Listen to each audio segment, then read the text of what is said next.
The wake-up call. He collapsed right in the middle of a packed courtroom. He was one of this country's most distinguished trial lawyers. He was also a man well known for the $3,000 Italian suits which draped his well-fed frame, as for his remarkable string of legal victories. I simply stood there, paralyzed by the shock of what I had just witnessed.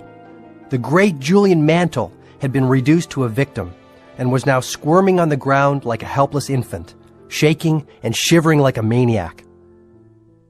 I had known Julian for 17 years. We had first met when I was a young law student hired as a summer research intern. Back then, he'd had it all. He was a brilliant, handsome, and fearless trial attorney with dreams of greatness. Julian was the firm's young star. He was tough, hard-driving, and willing to work 18-hour days for the success he believed was his destiny. Julian's outrageous courtroom theatrics regularly made the front pages of the newspapers. His extracurricular activities were probably as well known. Late-night visits to the city's finest restaurants with sexy young fashion models, or reckless drinking escapades became the stuff of legend. I still can't figure out why he picked me to work with him on that sensational murder case he was to argue that first summer. Though I had graduated from Harvard Law School, his alma mater, I certainly wasn't the brightest intern at the firm. At Julian's invitation, I stayed on at the firm as an associate, and a lasting friendship quickly developed between us. I will admit that he wasn't the easiest lawyer to work with. Serving as his junior was often an exercise in frustration, leading to more than a few late-night shouting matches.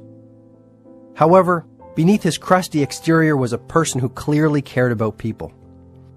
No matter how busy he was, he would always ask about Jenny, the woman I still call my bride. On finding out that I was in a financial squeeze, Julian arranged for me to receive a generous scholarship. Sure, he could play hardball with the best of them, but he never neglected his friends. The real problem was that Julian was obsessed with work. For the first few years, he justified his long hours by saying that he was doing it for the good of the firm. As time passed, Julian's reputation for brilliance spread and his workload continued to increase. In his rare moments of quiet, he confided that he could no longer sleep for more than a couple of hours without waking up feeling guilty that he was not working on a file. It soon became clear to me that he was being consumed by the hunger for more prestige, more glory, and more money. As expected, Julian became enormously successful. He achieved everything most people could ever want: a stellar professional reputation with an income in 7 figures, a spectacular mansion, a private jet, and his prized possession, a shiny red Ferrari parked in the center of his driveway. At 53 years of age, Julian looked as if he was in his late 70s. His face was a mass of wrinkles, a less than glorious tribute to his take-no-prisoners approach to life in general, and to the tremendous stress of his out-of-balance lifestyle in particular. His late-night dinners in expensive French restaurants, smoking thick Cuban cigars and drinking cognac after cognac had left him embarrassingly overweight. He constantly complained that he was sick and tired of being sick and tired. Julian's once enthusiastic nature had been replaced by a deathly somberness. Personally, I think that his life had lost all sense of purpose. Almost every day he would tell me that he felt no passion for what he was doing and was enveloped by emptiness. Julian said that as a young lawyer, he really loved the law. The law's complexities and intellectual challenges had kept him spellbound and full of energy. Its power to effect social change inspired and motivated him. That vision gave his life meaning. It gave him a purpose, and it fueled his hopes. There was even more to Julian's undoing than a rusty connection to what he did for a living. He had suffered some great tragedy before I had joined the firm. Something truly unspeakable had happened to him, but I couldn't get anyone to open up about it. Whatever this deep, dark secret was, I had a suspicion that it in some way was contributing to Julian's downward spiral. Sure, I was curious, but most of all, I wanted to help him. He was not only my mentor, he was my best friend. And then it happened. This massive heart attack brought the brilliant Julian Mantle back down to earth and reconnected him to his mortality. The mysterious visitor. It was an emergency meeting of all of the firm's members. Old man Harding was the first to speak to the assembled mass. "I'm afraid I have some very bad news. Julian Mantle suffered a severe heart attack in court yesterday. He is currently in the intensive care unit, but his physicians have informed me that his condition is now stabilized and he will recover. However, Julian has made a decision to leave our family and to give up his law practice. He will not be returning to the firm. I was shocked. I knew he was having his share of troubles, but I never thought he would quit. As well, after all we had been through, I thought he would at least have the courtesy to tell me this personally. He wouldn't even see me at the hospital. Maybe I reminded him of the life he wanted to forget. Who knows? I'll tell you one thing though. It hurt. That whole episode was just over 3 years ago. Last I heard, Julian had headed off to India on some kind of expedition. He told one of the partners that he wanted to simplify his life and that he needed some answers and hoped he would find them in that mystical land. He sold his mansion and his plane. He had even sold his Ferrari. As those 3 years passed, I changed from an overworked young lawyer to a jaded, somewhat cynical older lawyer. My wife Jenny and I had a family. Eventually, I began my own search for meaning. I think it was having kids that did it.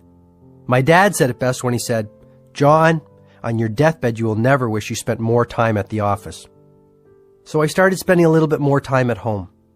I settled into a pretty good, if ordinary, existence. I joined the Rotary Club and played golf on Saturdays to keep my partners and clients happy. But I must tell you, in my quiet moments, I often thought of Julian. No one had received even a postcard from him since he left for his self-imposed exile from the law. A knock on my door about 2 months ago offered the first answers to some of my questions. I just met with my last client on a grueling day when Genevieve, my brainy legal assistant, popped her head into my office. "There's someone here to see you, John. He says it's urgent, and he will not leave until he speaks with you." For an instant, I considered calling security, but realizing that this might be someone in need, I assumed a more forgiving posture. "Okay, send him in. I probably could use the business anyway." The door to my office opened slowly.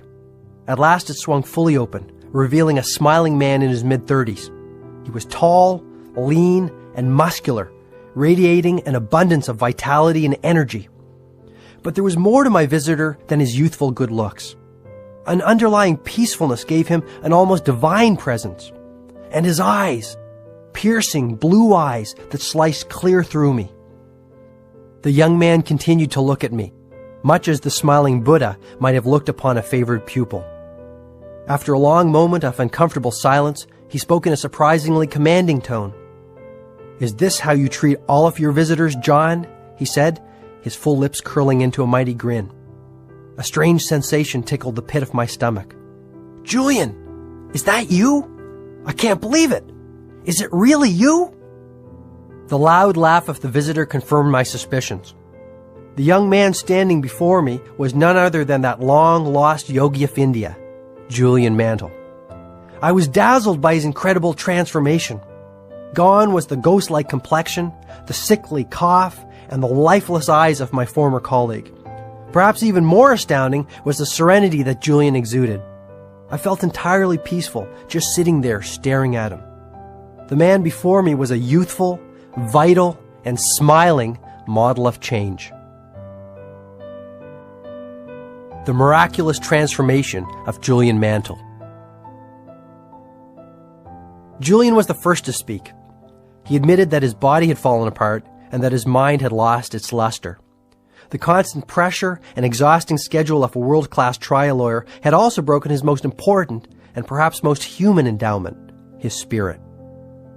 When given the ultimatum by his doctor either to give up the law or give up his life, he said he saw a golden opportunity to rekindle the inner fire that he had known when he was younger. Julian grew visibly excited as he recounted how he sold all his material possessions and headed for India, a land whose ancient culture and mystical traditions had always fascinated him. He traveled from tiny village to tiny village, seeing the timeless sights and growing to love the Indian people.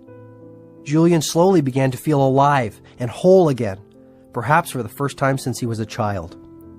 His natural curiosity and creative spark steadily returned, along with his enthusiasm and his energy for living. He started to feel more joyful and peaceful, and he began to laugh again. Julian told me that his journey to India was more than a simple vacation. He described his time as a personal odyssey of the self.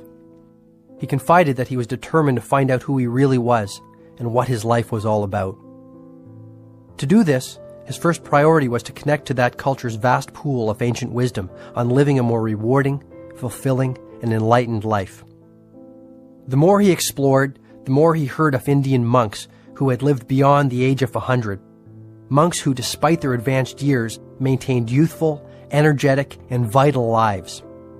The more he traveled, the more he learned of ageless yogis who had mastered the art of mind control and spiritual awakening. It was while he was in Kashmir, an ancient and mystical state that sits sleepily at the foot of the Himalayas, that he had the good fortune to meet a gentleman named Yogi Krishnan. This slight man with a clean-shaven head had also been a lawyer. Fed up with his hectic pace that personifies modern New Delhi, he too gave up his material possessions and retreated to a world of greater simplicity. Becoming a caretaker of the village temple, Krishnan said he had come to know himself and his purpose in the larger scheme of life. Julian informed this lawyer-turned-yogi of his own story. "I need your help, Krishnan. I need to learn how to build a richer, fuller life. For as long as I've been caring for this temple, I've heard whisperings of a mystical band of sages living high in the Himalayas. Legend has it that they have discovered some sort of system that will profoundly improve the quality of anyone's life. It is supposed to be a holistic, integrated set of ageless principles and timeless techniques to liberate the potential of the mind, body, and soul."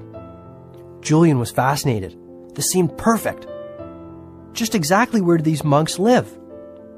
No one knows, and I regret that I am too old to start searching. But I will tell you one thing, my friend. Many have tried to find them, and many have failed. The higher reaches of the Himalayas are treacherous beyond consequences. But if it is the golden keys to radiant health, lasting happiness, and inner fulfillment that you are searching for, I do not have the wisdom you seek. They do. Are you certain that you have no idea where they live? All I can tell you is that the locals in this village know them as the great sages of Savannah. In their mythology, Savannah means oasis of enlightenment. These monks are revered as if they are divine in their constitution and influence. If I knew where they could be found, I would be duty-bound to tell you. The next morning, Julian set out to the lost land of Savannah. The first few days were easy. Sometimes he would catch up to one of the cheerful citizens of the village walking on one of the footpaths. At other times, he hiked alone. The majesty of the snow-capped peaks of the Himalayas made his heart beat faster, and for one moment took his breath away. The fresh mountain air cleared his mind and energized his spirit. At once he felt joyous, exhilarated, and carefree. It was here, high above the humanity below, that Julian slowly ventured out of the cocoon of the ordinary and began to explore the realm of the extraordinary. It was while he was soaking in the gifts of nature's intelligence that something startling happened. From the corner of his eye, he saw another figure, dressed strangely in a long, flowing red robe, topped by a dark blue hood slightly ahead of him on the path. Julian was astonished to see anyone in this isolated spot that had taken him 7 treacherous days to reach. He yelled out to his fellow traveler. The figure refused to respond and accelerated his pace along the path they were both climbing. Soon the mysterious traveler was running, his red robe dancing gracefully behind him. "Please, friend, I need your help to find Savannah," yelled Julian. "I've been traveling for 7 days with little food and water. I think I'm lost." The figure came to an abrupt stop. Julian approached cautiously while the traveler stood remarkably still and silent. His head did not move, his hands did not move, and his feet kept their place. Julian gazed at the traveler with an intense curiosity. A quick burst of a sunbeam revealed that it was a man's face under the loosely fitting hood. Though he was at least his own age, there were very striking features of this person which left Julian mesmerized.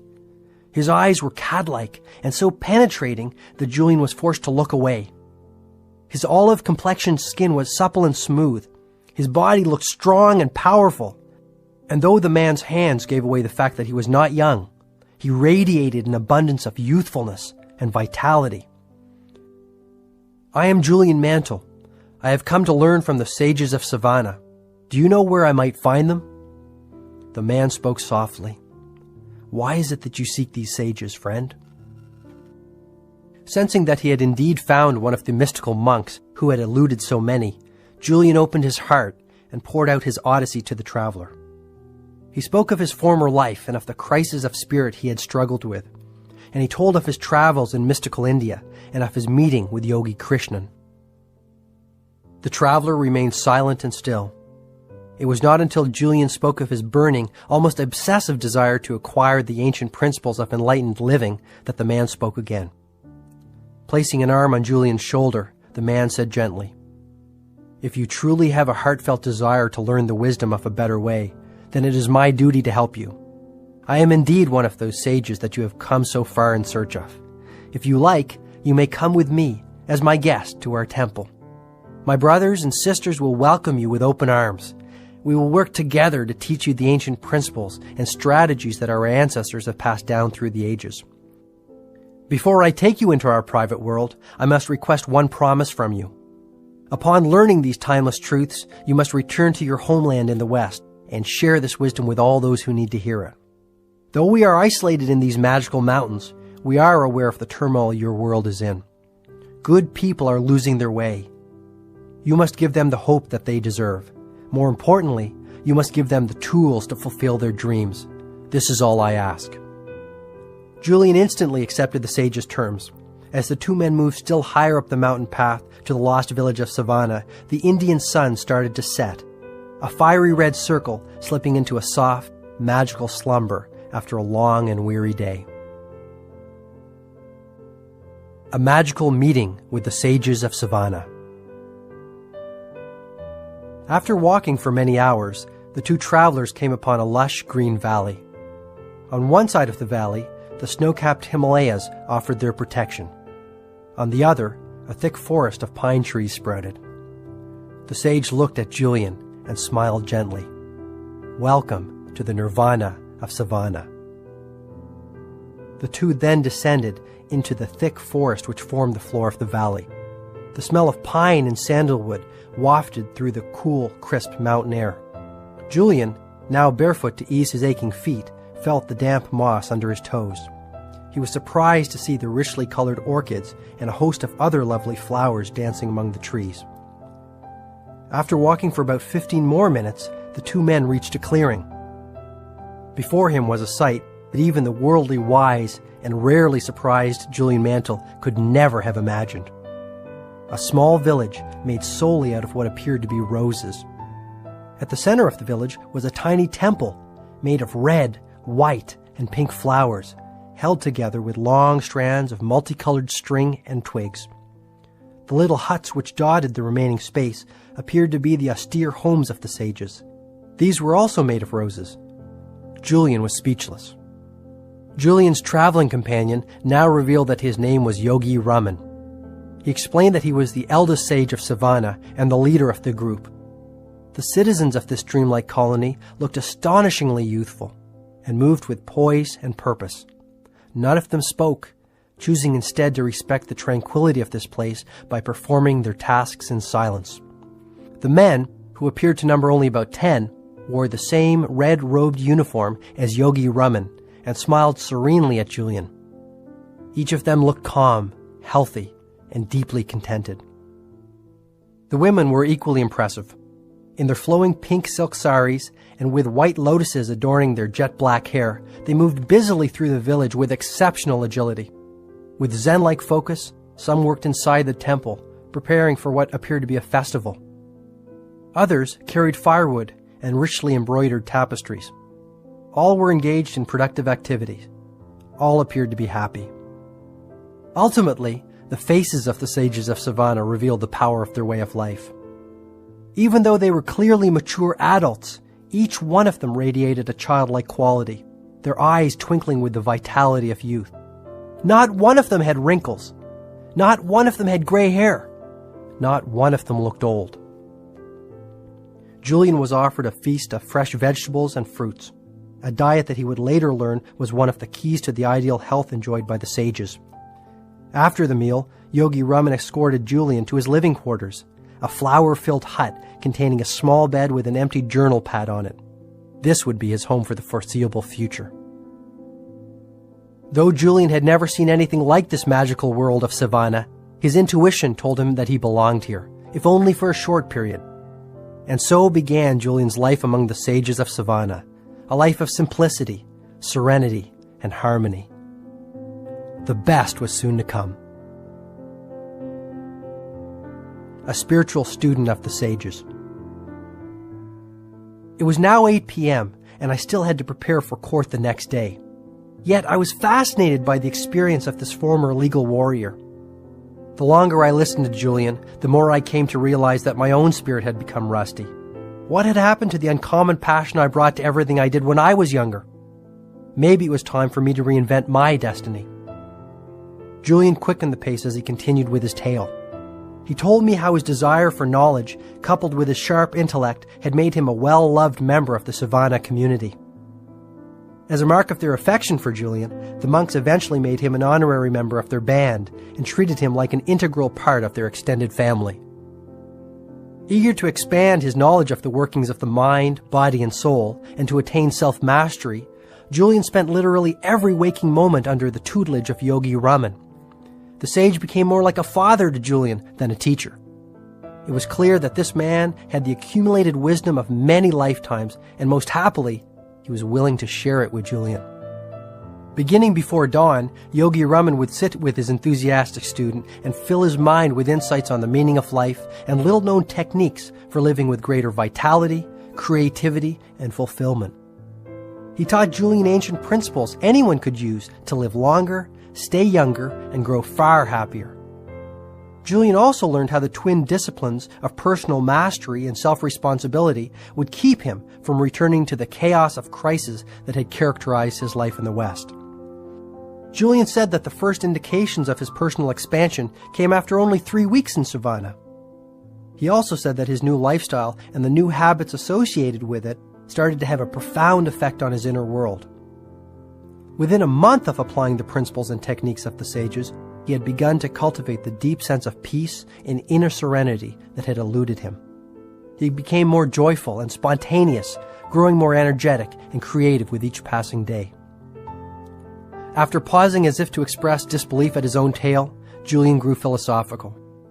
I've realized that the world, and that includes my inner world, is a very special place. I have learned that self-mastery and the consistent care for one's mind, body, and soul are essential to finding one's highest self and living the life of one's dreams. How can you care for others if you cannot even care for yourself?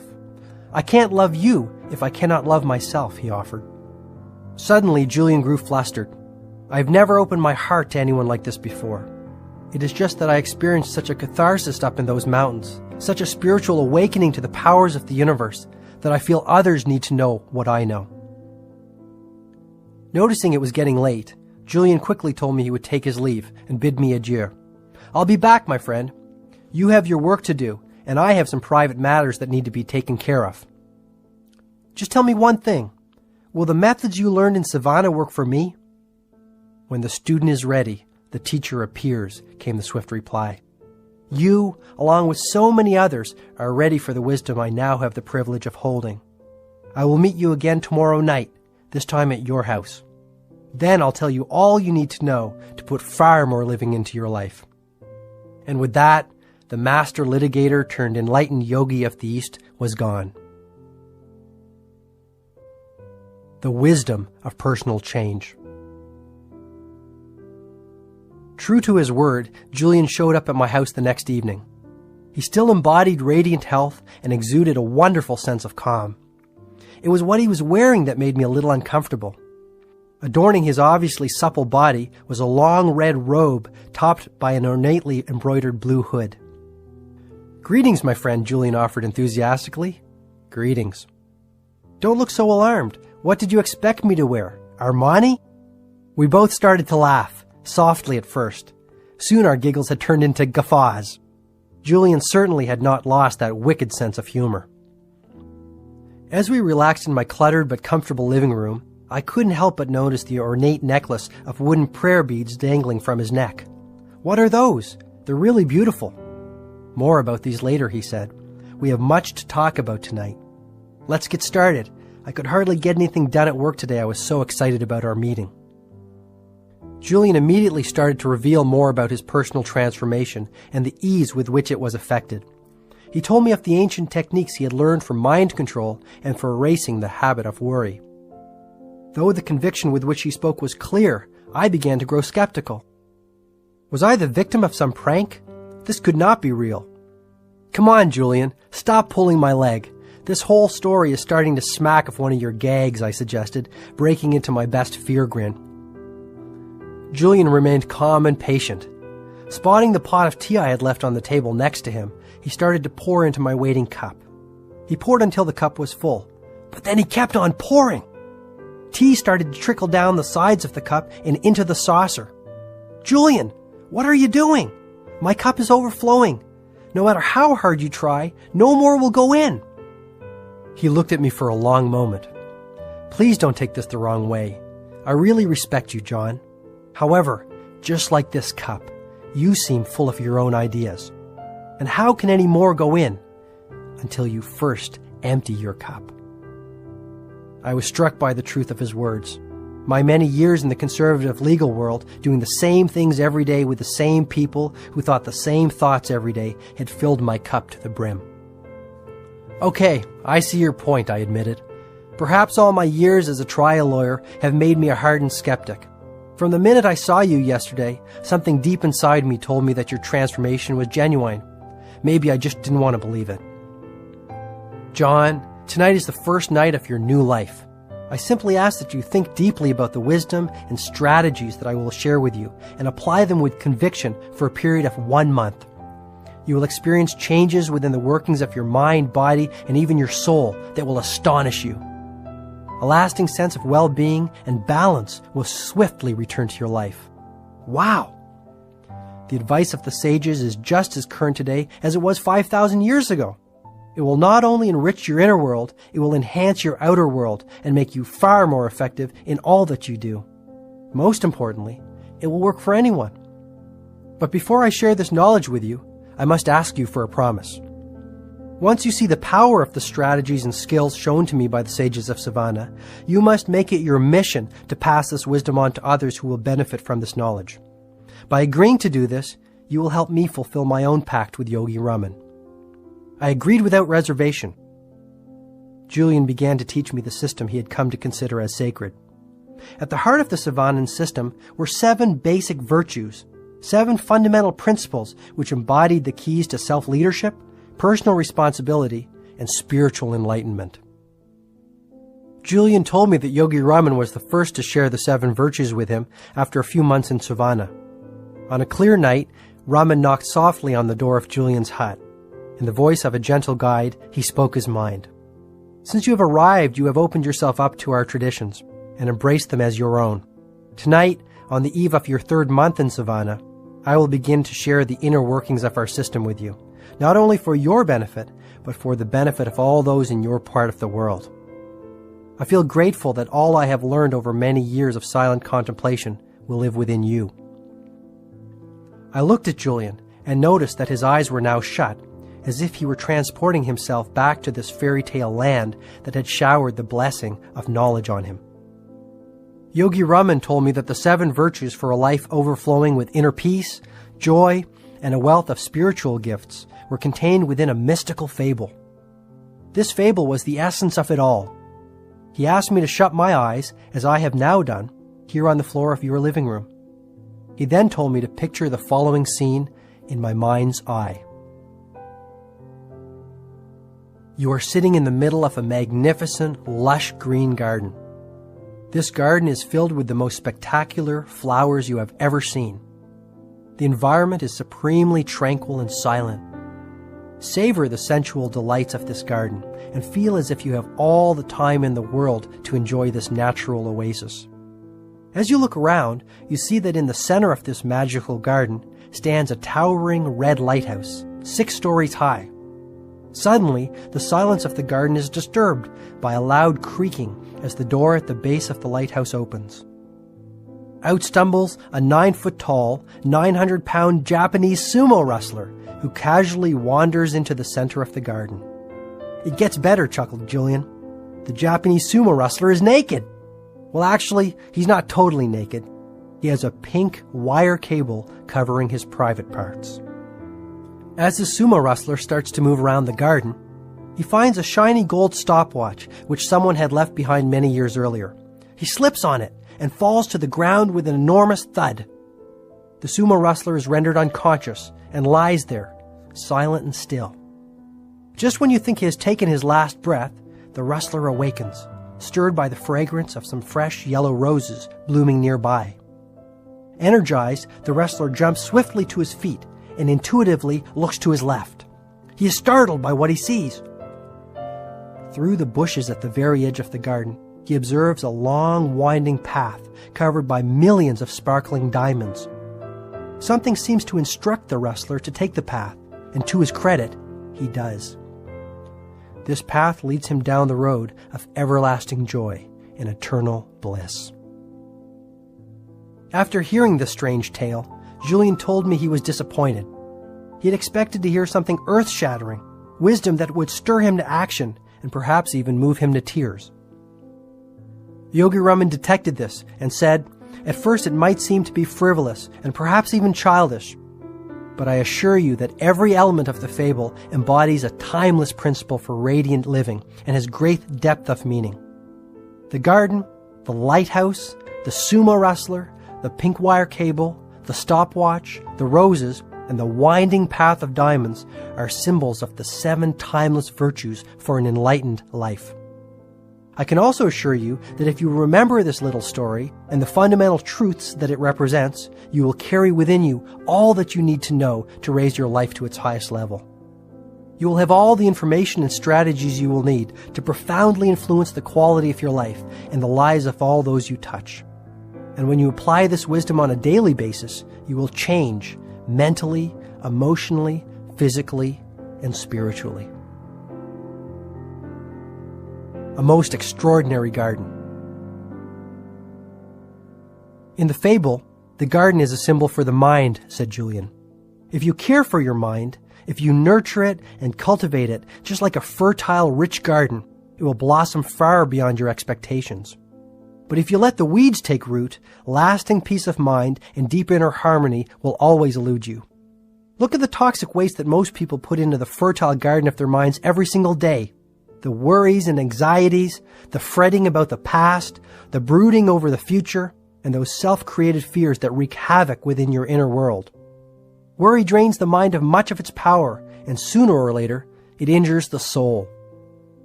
To live life to the fullest, you must stand guard at the gate of the garden of your mind, and let only the best information enter. You truly can't afford the luxury of a negative thought, not even one. The most joyful, dynamic, and contented people of this world are no different from you or me in terms of their makeup. However, the ones who do more than just exist, the ones who fan the flames of their human potential and truly savor the magical dance of life, do different things than those whose lives are ordinary. Foremost among the things they do is adopt a positive paradigm about their world and all that is in it. The way you think stems from habit, pure and simple, Julian continued with conviction. I have learned that even the best conditioned thinkers are using only 1/100th of 1% of their mental reserves. In Savannah, the sages dared to explore the untapped potential of their mental capacity on a regular basis, and the results were astounding. Yogi Raman, through regular and disciplined practice, had conditioned his mind so that he was able to slow down his heartbeat at will. He had even trained himself to go for weeks without sleep. While I would never suggest that these should be goals for you to aspire to, I do suggest that you start to see your mind for what it is, nature's greatest gift. My teacher was growing more excited by the moment. His eyes seemed to twinkle as he spoke of the magic of the mind and the wealth of goodness it would surely bring. There is no such thing as objective reality or the real world. There are no absolutes. An event that appears to be a tragedy to one might reveal the seeds of unlimited opportunity to another. What really separates people who are habitually upbeat and optimistic from those who are consistently miserable is how the circumstances of their life are interpreted and processed. And it all starts with using your mind more effectively? Exactly, John. All success in life, whether material or spiritual, starts with that 12-pound mass sitting between your shoulders. Your outer world reflects the state of your inner world. By controlling the thoughts that you think and the way you respond to the events of your life, you begin to control your destiny. This makes so much sense, Julian. I guess my life has become so busy that I have never taken the time to think about these things. When I was in law school, my best friend Alex used to love reading inspirational books. He said that they kept him motivated and energized in the face of our crushing workload. I remember him telling me that one of them said that the Chinese character for crisis is comprised of two sub-characters, one that spells danger and another that spells opportunity. I guess that even the ancient Chinese knew that there is a bright side to the darkest circumstance if you have the courage to look for it. Yogi Raman put it this way: there are no mistakes in life, only lessons. There is no such thing as a negative experience, only opportunities to grow, learn, and advance along the road of self-mastery. From struggle comes strength. Even pain can be a wonderful teacher. Pain? I protested. Absolutely. To transcend pain, you must first experience it. Or to put it another way, how can you really know the joy of being on the summit of the mountain unless you have first visited the lowest valley? Get my point? To savor the good, one must know the bad? Yes, but I suggest that you stop judging events as either positive or negative. Rather, simply experience them, celebrate them, and learn from them. Once you consistently apply this principle to your daily life and start to condition your mind to translate every event into a positive, empowering one, you will banish worry forever. You will stop being a prisoner of your past. Instead, you will become the architect of your future. Okay, I understand the concept. What else might a humble, middle-class lawyer do to improve things? First of all, begin to live out of the glory of your imagination, not your memory. Run that one by me again? You see, things are always created twice.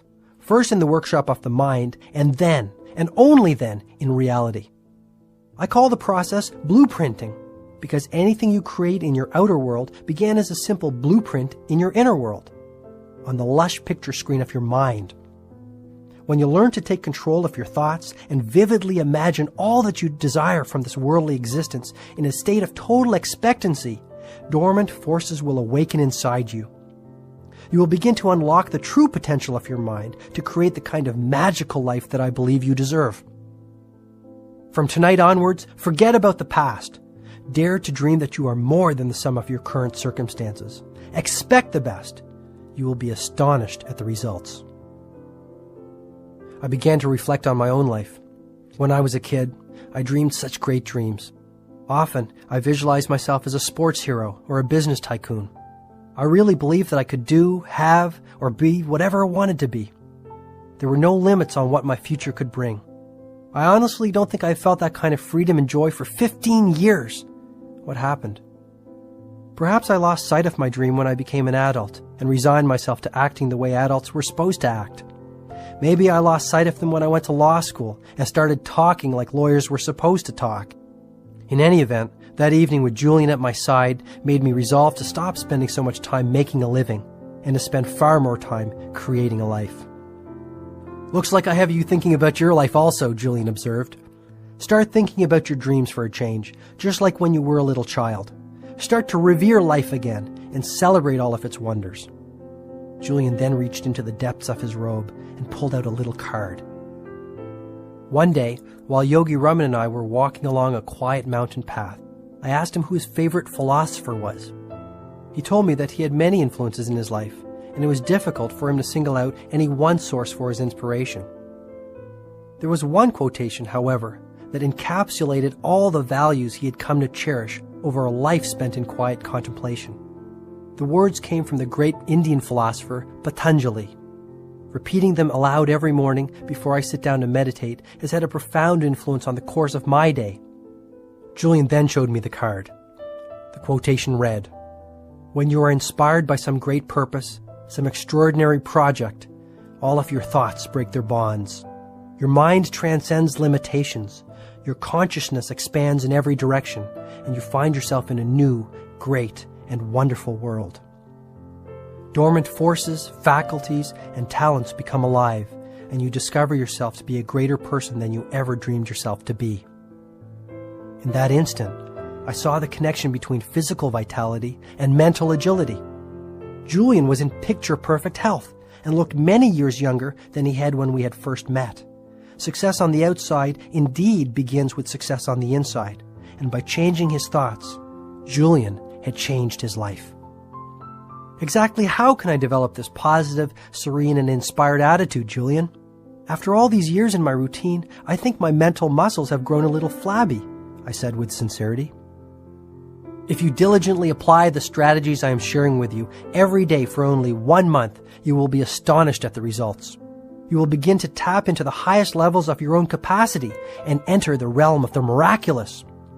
But to reach this destination, you must not get hung up on the outcome. Instead, enjoy the process of personal expansion and growth.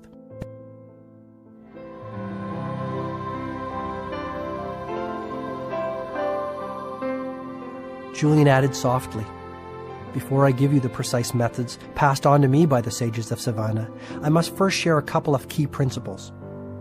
First, always remember that concentration is at the root of mental mastery. The very fact that you have a desire or a dream means that you have the corresponding capacity to realize it. However, to liberate the power of the mind, you must first be able to harness it and direct its focus only to the task at hand.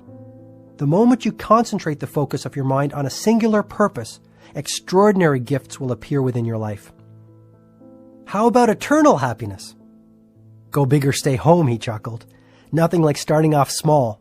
Well, you can have that too. The secret of happiness is simple. Find out what you truly love to do, and then direct all of your energy towards doing it.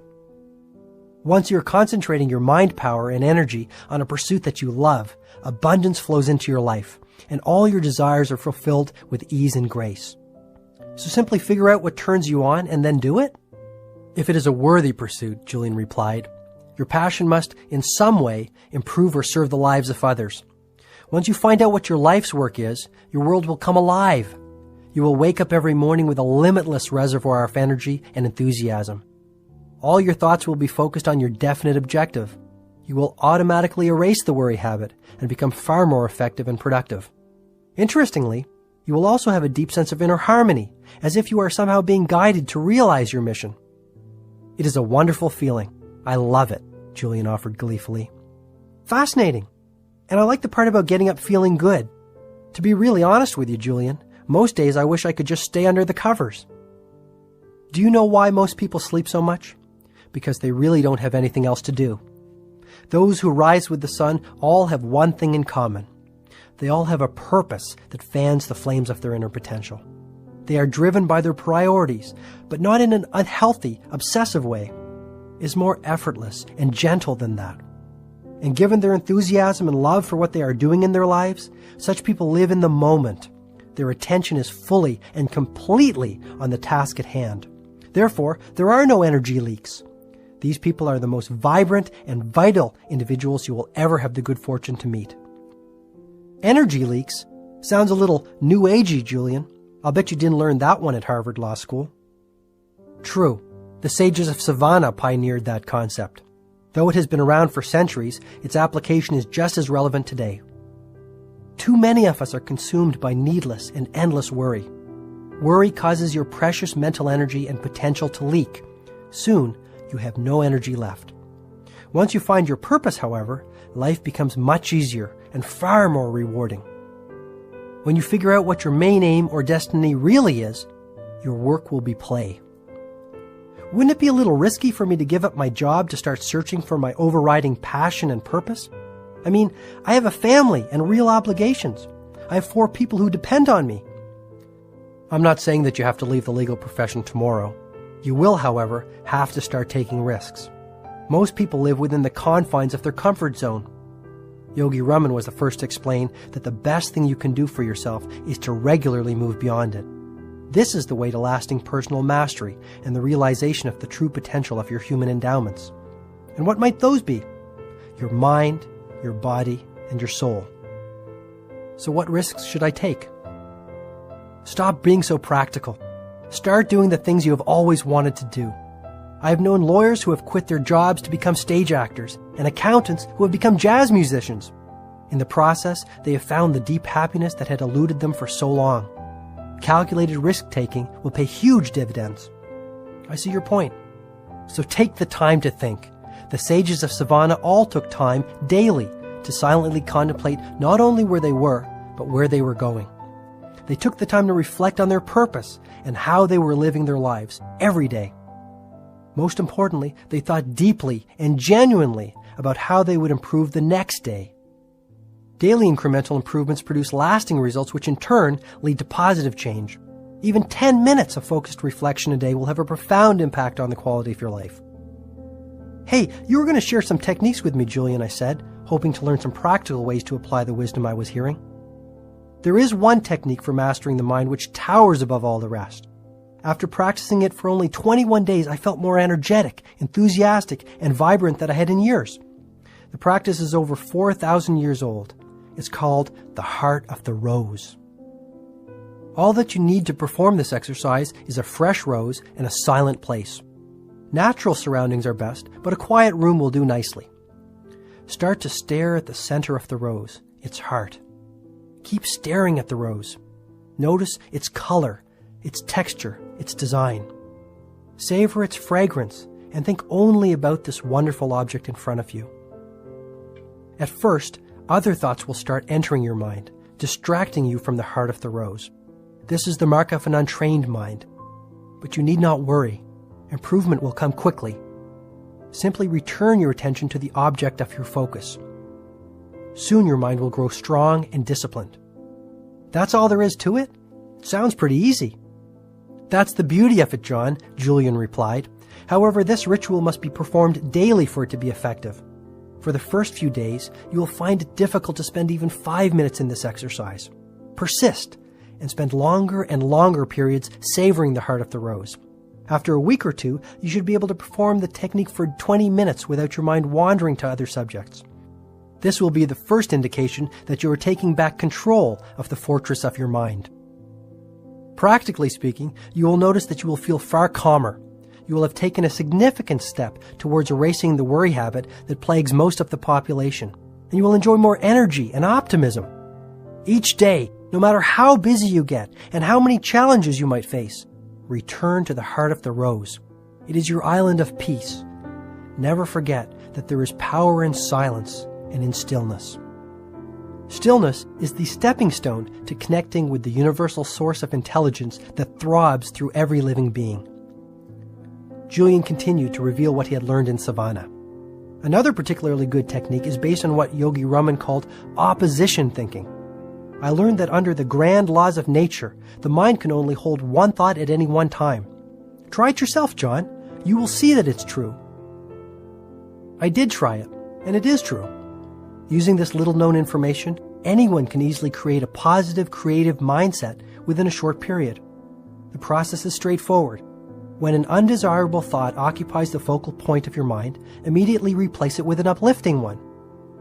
This is where the prayer beads around my neck come in, Julian added with rising enthusiasm. Every time I catch myself thinking a negative thought, I take this necklace off and remove another bead. These beads of worry go into a cup I keep in my knapsack. Together, they serve as gentle reminders that I still have a distance to travel on the road to mental mastery and responsibility over the thoughts that fill my mind. Hey, that's a great one. This is really practical stuff. I have never heard anything quite like it. Tell me more about this philosophy of opposition thinking. Let's say you've had a tough day in court. The judge disagreed with your interpretation of the law. The litigator on the other side belonged in a cage, and your client was more than a little annoyed with your performance. You come home and fall into your favorite chair, full of gloom. Step 1 is to become aware that you are thinking these uninspiring thoughts. Self-knowledge is the stepping stone to self-mastery. Step 2 is to appreciate once and for all that just as easily as you allowed those gloomy thoughts to enter, you can replace them with cheerful ones. So think of the opposite of gloom. Concentrate on being cheerful and energetic. Feel that you are happy. Perhaps you might even start to smile. Move your body as you do when you are joyful and full of enthusiasm. Sit up straight and breathe deeply and train the power of your mind on positive thoughts. You will notice a remarkable difference in the way you feel within minutes. If you keep up your practice of opposition thinking, applying it to every negative thought that habitually visits your mind, within weeks you will see that they no longer hold any power. Julian continued his explanation. Thoughts are vital, living things, little bundles of energy, if you will. A strong, disciplined mind, which anyone can cultivate through daily practice, can achieve miracles. I never saw thoughts as living things, Julian, I replied, amazed at this discovery. The sages of Savannah firmly believed that one should think only sattvic, or pure thoughts. If even one impure thought entered the temple of their minds, they would punish themselves by traveling many miles to an imposing waterfall and standing under the ice-cold water until they could no longer bear the frigid temperature. I thought you told me these sages were wise. Standing under an ice-cold waterfall for thinking one little negative thought strikes me as extreme behavior. Julian was lightning fast in his response. John, I'll be blunt. You truly cannot afford the luxury of even one negative thought. A worrisome thought is like an embryo. It starts off small, but grows and grows. Soon it takes on a life of its own. The sages of Savannah had a wonderful way to ensure that their thoughts were pure and wholesome. This technique was also highly effective in manifesting their desires, however simple, into reality. The method will work for anyone. The technique was known to the sages as the secret of the lake. To apply it, these teachers would rise at 4 a.m., as they felt that the early morning possessed magical qualities from which anyone could benefit. The sages would then travel along a series of steep, narrow mountain paths, which eventually led them to the lower reaches of the region they inhabited. Once there, they would walk along a barely visible trail until they arrived at a clearing. At the edge of the clearing was an aqua-blue lake covered by thousands of tiny white lotuses. The water of the lake was strikingly still and calm. It was a truly miraculous sight. The sages told me that this lake had been a friend to their ancestors over the ages. Julian explained that the sages would look into the waters of the still lake and envision their dreams becoming reality. If it was the virtue of discipline they wished to cultivate within their lives, they would picture themselves getting up at dawn, performing their rigorous physical regimen without fail, and spending days in silence to enhance their willpower. If it was courage they desired, they would picture themselves acting with strength in a moment of crisis and challenge. You see, John, the mind works through pictures. Pictures affect your self-image, and your self-image affects the way you feel, act, and achieve. When you run inspiring, imaginative pictures through the movie screen of your mind, wonderful things start to happen in your life. You must spend some time every day, even if it is just a few minutes, in the practice of creative envisioning. See yourself as you want to be, whether this means serving as a great judge, a great father, or a great citizen of your community. Do I have to find a special lake to apply the secret of the lake? I asked innocently. No, you can practice this method in your own living room, or even at your office if you really want to. Shut the door, hold all calls, and close your eyes. Then take a few deep breaths. You will notice that after 2 or 3 minutes you will start to feel relaxed. Next, visualize mental pictures of all you want to be, to have, and to attain in your life. If you want to be the world's best father, envision yourself laughing and playing with your kids, responding to their questions with an open heart. Picture yourself acting gracefully and lovingly in a tense situation. Mentally rehearse the way you will govern your actions when a similar scene unfolds on the canvas of reality. The magic of visualization can be applied to so many situations. Consistent use of this method will also bring you financial rewards along with an abundance of material gain, if this is important to you. Understand once and for all that your mind has magnetic power to attract all that you desire into your life. Once you start to experience the joy this ancient technique brings, you will realize the infinite potential of your mind and begin to liberate the storehouse of ability and energy that currently sleeps within you. It was as if Julian was speaking a foreign tongue. I had never heard anyone speak of the power of imaging and its profound effects on every aspect of one's world. Yet, deep inside, I had faith in what Julian was saying. But doing these exercises at the office, Julian, my partners think I'm strange enough as it is. Do not be concerned with the judgment of others as long as you know what you are doing is right. You can do whatever you want to do as long as it is correct according to your conscience and your heart. Never be ashamed of doing that which is right. Decide on what you think is good, and then stick to it. It was now 7 minutes past midnight. Remarkably, I didn't feel the least bit tired. When I shared this with Julian, he smiled once again. You have learned yet another principle for enlightened living. When you consistently direct your mind to live in the present, you will always have boundless energy, no matter what time the clock reflects. Kindling the inner fire. John, I'd like to continue to share the elements of Yogi Raman's fable with you, but I must confirm something. We are living in a very troubled world. Negativity pervades it, and many in our society are like floating ships without rudders, weary souls searching for a lighthouse that will keep them from crashing against the rocky shores. You must serve as a captain of sorts. I'm placing my trust in you to take the message of the sages of Savannah to all those who need to hear it.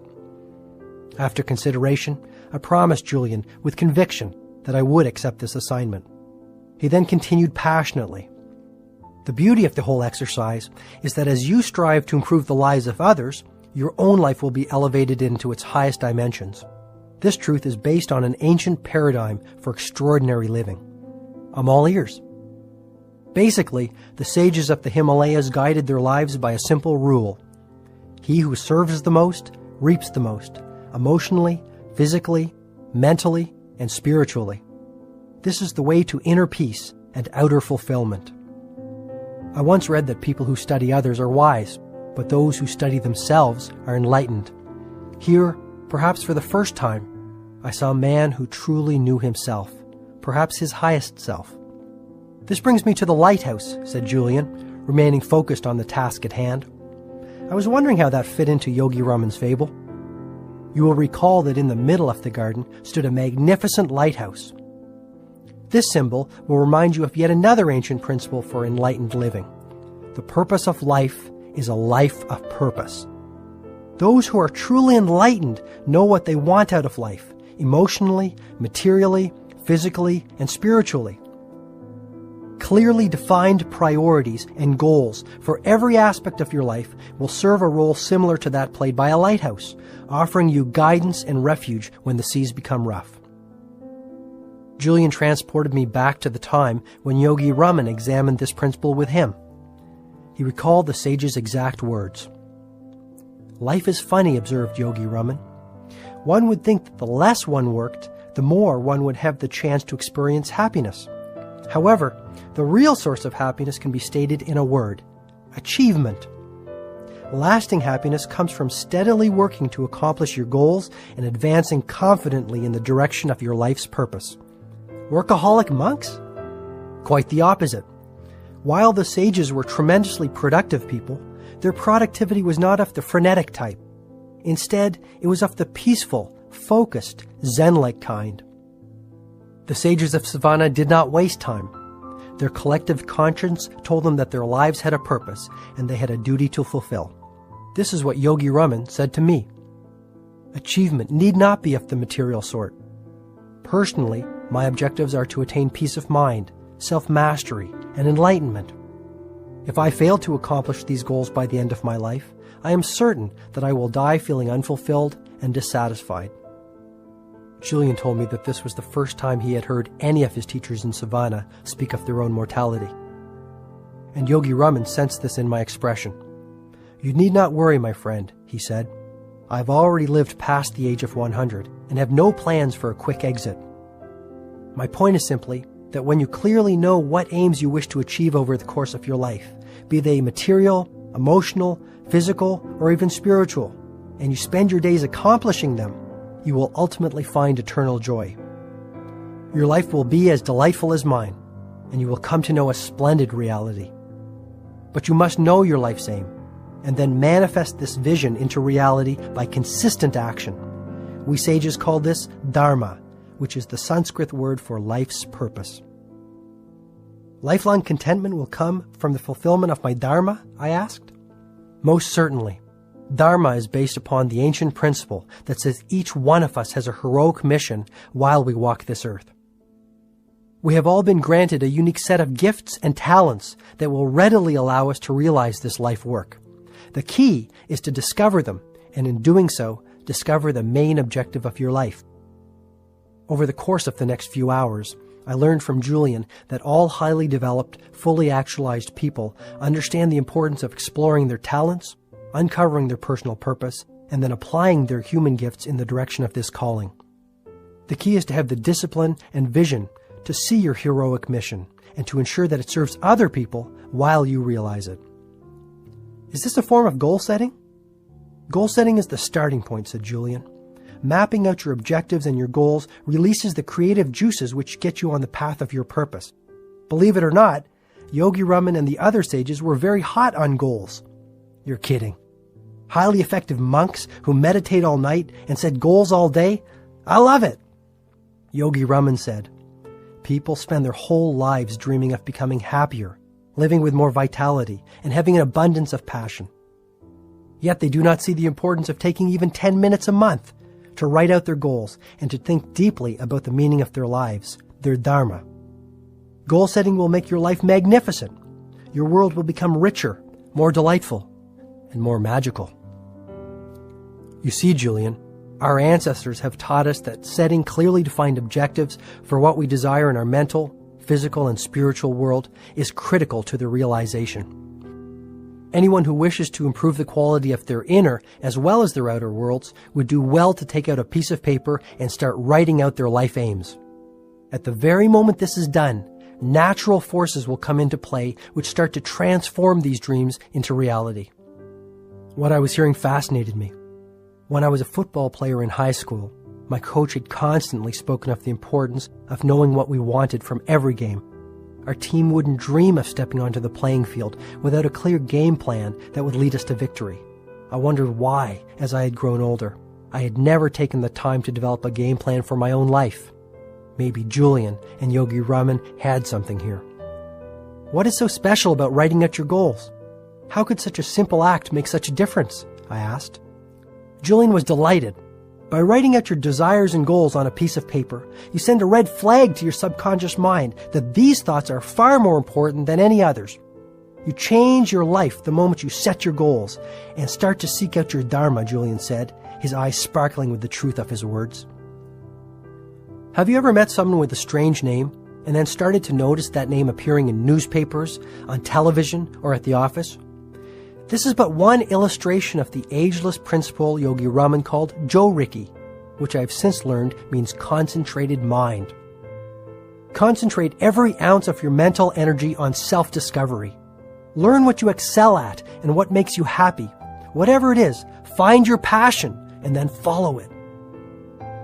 Now that I really think about it, it would be sad to reach the end of my life without realizing that I had some special genius that would have unlocked my potential and helped others, even in a small way.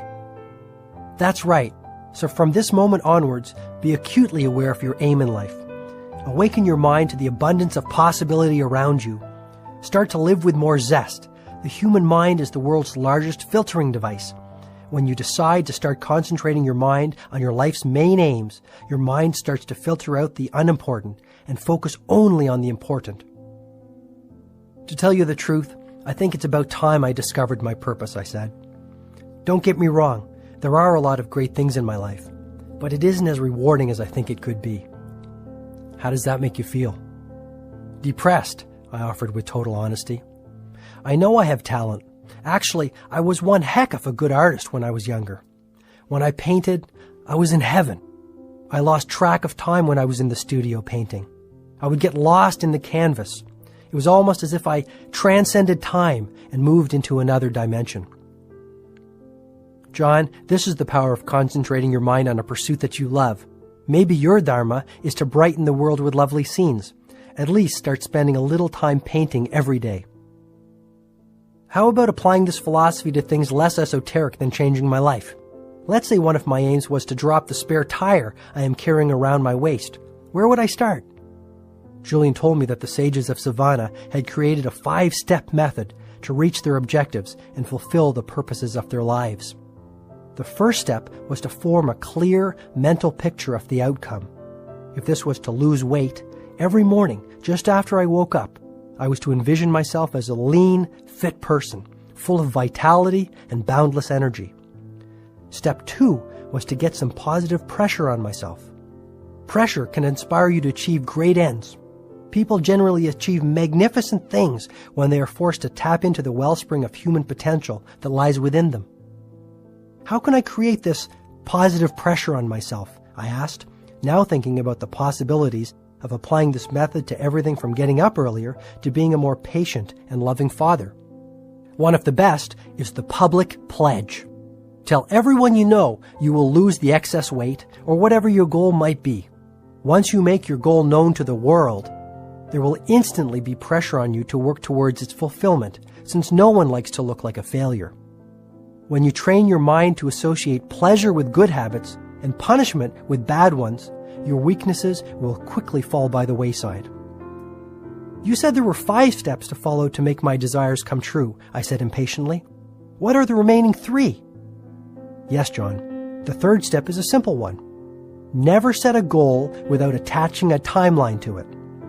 To breathe life into a goal, you must have a precise deadline. Remember that a goal that is not committed to paper is no goal at all.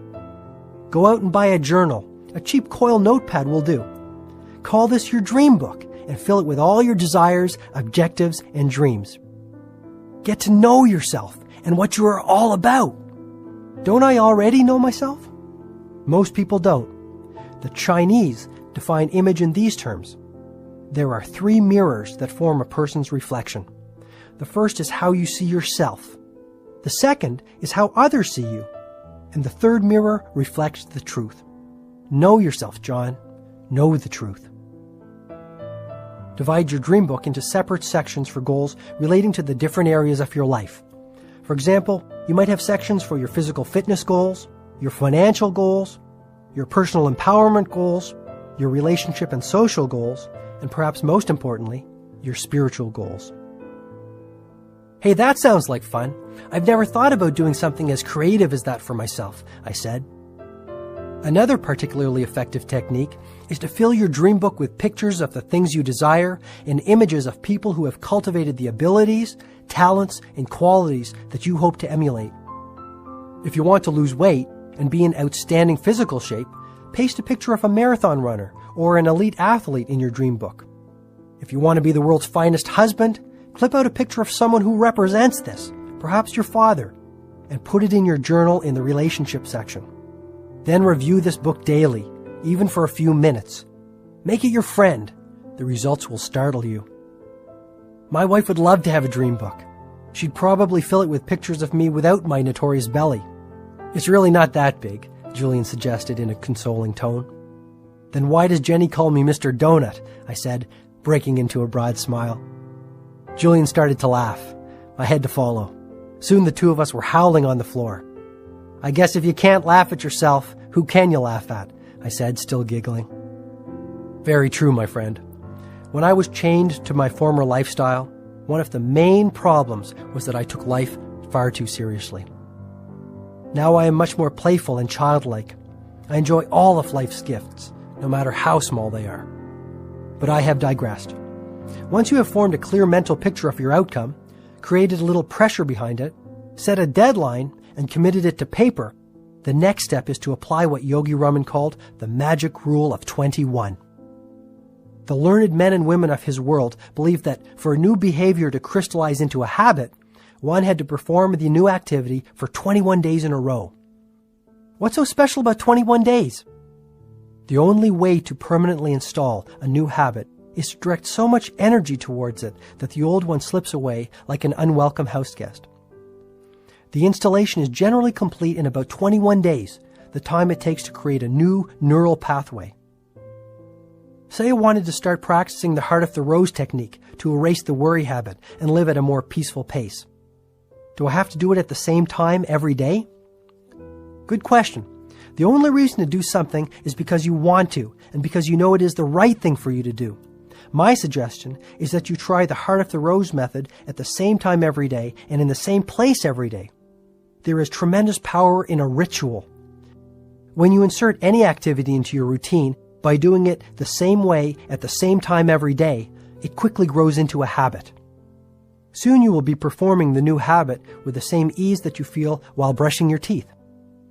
And the final step for attaining goals and advancing along the path of purpose, I wondered? The final step in the Sage's method is one that is equally applicable as you advance along the path of your life. The Sages of Savannah truly believed that a day without laughter or a day without love was a day without life. Never forget the importance of living with unbridled exhilaration. Never neglect to see the exquisite beauty in all living things. Remain spirited, joyful, and curious. Stay focused on your life work and on giving selfless service to others. The universe will take care of everything else. This is one of nature's truest laws. Is that it? I still have much wisdom to share with you. Are you tired? Not in the least. Actually, I feel pretty pumped up. You're quite the motivator, Julian. Have you ever thought about an infomercial? I asked mischievously. I don't understand, he replied gently. Never mind. Just one of my feeble attempts at humor. Okay. Before we move along with Yogi Raman's fable, there was one last point about reaching goals and your dreams that I would like to impress on you. Go for it. There is one word which the sages spoke of in almost reverential terms. This simple word seemed to carry a depth of meaning for them, and it peppered their daily talk. The word I am speaking of is passion, and it is a word you must constantly keep at the forefront of your mind. A burning sense of passion is the most potent fuel for your dreams. Here, in our society, we have lost our passion. We do not do things because we love to do them. We do things because we feel we have to do them. This is a formula for misery. Reclaim the joy of waking up every morning full of energy and exhilaration. Breathe the fire of passion into all that you do. You will quickly reap great material as well as spiritual rewards. You make it sound so easy. It is. From tonight onwards, take complete control of your life. Decide once and for all to be the master of your fate. Discover your calling, and you will start to experience the ecstasy of an inspired life. Finally, always remember that what lies behind you and what lies in front of you is nothing when compared to what lies within you. Thanks, Julian. I really needed to hear this. I never realized all that was lacking in my life until tonight. Things are going to change. I promise you. I am grateful for this. You're welcome, my friend. I'm simply fulfilling my purpose. The ancient art of self-leadership. Time is passing quickly, said Julian, before pouring himself another cup of tea. The morning will soon be upon us. Do you want me to continue, or have you had enough for one night? Please continue, Julian. I have all the time in the world. The kids are sleeping at their grandparents' house tonight, and Jenny won't be up for hours. Sensing my sincerity, he continued with the symbolic fable that Yogi Raman had offered him to illustrate his wisdom. You will recall that as the fable continues, the door of the lighthouse slowly opens, and out walks a 9-foot-tall, 900-pound Japanese sumo wrestler. Sounds like a bad Godzilla movie. I used to love those when I was a kid, Julian said. Me too, but don't let me distract you. The sumo wrestler represents a very important element in the life-changing system of the sages of Savannah. Yogi Raman told me that many centuries ago in the East, the great teachers developed and refined a philosophy called kaizen. This Japanese word means constant and never-ending improvement, and it's the personal trademark of every man and woman who is living a soaring, fully awakened existence. How did the concept of kaizen enrich the lives of the sages? I asked. If you really want to improve your outer relationships or your finances, you must first improve your inner world. The most effective way to do this is through the practice of continuous self-improvement. Julian, I hope you don't mind me saying it, but all this talk about one's inner world sounds more than a little esoteric to me. I'm having a little difficulty with this notion of kaizen and improving my inner world. What exactly are we talking about here? Julian was agile in his response. When I speak of improving your inner world, I am simply speaking of self-improvement and personal expansion, and it is the best thing you can do for yourself. Taking the time to master your mind, to care for your body, and to nourish your soul will put you in the position to develop more richness and vitality in your life. It is as Epictetus said so many years ago, no man is free who is not a master of himself. I nodded in full agreement. This was the first time I had given any serious thought to the importance of improving myself. I really could use the added energy and good health that exercising would surely bring. Ridding myself of my nasty temper and my habit of interrupting others might do wonders for my relationship with my wife and kids. And erasing my worry habit would give me the peace of mind and deep happiness I had been searching for. The more I thought about it, the more potential improvements I saw. Julian spoke of the importance of building strength of character, developing mental toughness, and living with courage. He told me that these 3 attributes would lead not only to a virtuous life, but a life filled with achievement, satisfaction, and inner peace. Courage was a quality everyone could cultivate, and one that would pay huge dividends over the long run. What does courage have to do with self-leadership and personal development? I wondered aloud. Courage allows you to do whatever you want to do because you know it is right. Ultimately, the degree of courage you live with determines the amount of fulfillment you receive. And those who master themselves have an abundance of courage.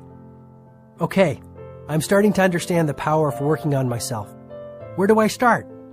Julian returned to his conversation with Yogi Raman, high atop the mountains, on what he remembered as a remarkably starry and gloriously beautiful night.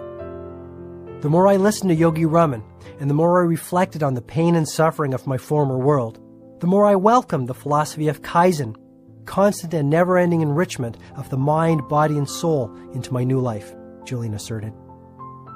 Why am I hearing so much about the mind, body, and soul these days? It seems I can't even turn on the tube without someone making mention of it. This is the trilogy of our human endowments. To improve our mind without the cultivation of your physical gifts would be a very hollow victory. Elevating your mind and body to their highest level without nurturing your soul would leave you feeling very empty and unfulfilled. But when you dedicate your energies to unlocking the full potential of all 3 of your human endowments, you will taste the divine ecstasy of an enlightened life. You've got me pretty excited, pal. And as to your question about where to start, I promise that I will give you a number of ancient yet powerful techniques in a few moments. But first, I must share a practical illustration with you. Get into push-up position. Good grief, Julian's become a drill sergeant, I silently thought. Being curious and wishing to keep my cup empty, I complied. Now do as many push-ups as you can possibly do. Don't stop until you truly are certain that you cannot do any more. I struggled with the exercise. The first 15 push-ups were pure agony. At 23 push-ups, I gave up. No more, Julian. This is killing me. The only lesson I'm going to learn from this is what to do for a heart attack. Do 10 more. Then you can rest, commanded Julian. You've got to be kidding. But I continued. 1, 2, 5, 8, and finally 10. I lay on the floor in total exhaustion. What could anyone possibly learn from an experience like this? I asked breathlessly. You told me after you had done 23 that you couldn't do any more. You told me that this was your absolute limit. Yet, when I challenged you to do more, you responded with another 10 push-ups. You had more inside you, and when you reached for your resources, you received more. Yogi Raman explained a fundamental truth to me. The only limits on your life are those that you set yourself. When you push beyond your limits, just as you did in this demonstration, you unlock mental and physical reserves that you never thought you had. Julian sensed he was on a roll. You practice the art of Kaizen by pushing yourself daily. Work hard to improve your mind and your body. Nourish your spirit. Do the things you fear. Be the person you dream of being. Julian continued his passionate discourse. Identify the things that are holding you back. Take the time to reflect on what might be keeping you from the life you really want and know deep down you can have. Once you have identified what your weaknesses are, the next step is to face them head on and attack your fears. This might be the first taste of real freedom that you have experienced in years. Fear is nothing more than a mental monster you have created, a negative stream of consciousness. You mean all my fears are nothing more than imaginary little gremlins that have crept into my mind over the years? Exactly, John. Every time they have prevented you from taking some action, you have added fuel to their fire. But when you conquer your fears, you conquer your life. I need an example. Study a baby. She has no limits. Her mind is a lush landscape of potential and possibility. Properly cultivated, it will lead her to greatness. Filled with negativity, it will lead her to mediocrity at best. A baby could be trained to view a glorious sunny day as depressing. A child could be trained to see a puppy as a vicious animal. An adult could be trained to see a drug as a pleasant vehicle for release. It's all a matter of conditioning, isn't it? Sure. The same holds true for fear. Fear is a conditioned response, a life-sucking habit that can easily consume your energy, creativity, and spirit if you are not careful. When fear rears its ugly head, beat it down quickly. The best way you can do this is to do the thing you fear. When you erase fear from your mind, you start to look younger and your health becomes more vibrant. Ah, the old mind-body connection, I replied, hoping to mask my ignorance. Yes, the sages of the East have known about it for over 5,000 years. Hardly new age, he said with a broad grin. Truly enlightened people are prepared to put off short-term pleasure for the sake of long-term fulfillment. They resolve to live by the wisdom of Kaizen, improving every aspect of themselves ceaselessly and continuously. With time, things that were once difficult become easy. Fears that once prevented them from all the happiness, health, and prosperity they deserved fall to the wayside like stickmen toppled by a hurricane. So you're suggesting that I must change myself before I change my life? Yes, it's like that old story my favorite professor told me when I was in law school. One night, a father was relaxing with his newspaper after a long day at the office. His son, who wanted to play, kept on pestering him. Finally, fed up, the father ripped out a picture of the globe that was in the newspaper and tore it into 100 tiny pieces. "Here, son, go and try to put this back together," he said. To his amazement, his son returned after only 1 minute with the globe perfectly back together. When the startled father asked him how he achieved this feat, the son smiled and gently replied, "Dad, on the other side of the globe, there was a picture of a person. And once I got the person together, the world was okay." That's a great story. You see, John, the wisest people I have ever met, from the sages of Savannah to my professors at Harvard Law School, all seem to know the key formula for happiness. Exactly how does one go about building courage? It's the same as the story. Once you get yourself together, your world will be okay. But you must spend some time daily working on yourself, even if for only 10 or 15 minutes. And what does the 9-foot-tall, 900-pound Japanese sumo wrestler symbolize in Yogi Raman's fable? Our hefty friend will be your constant reminder of the power of Kaizen.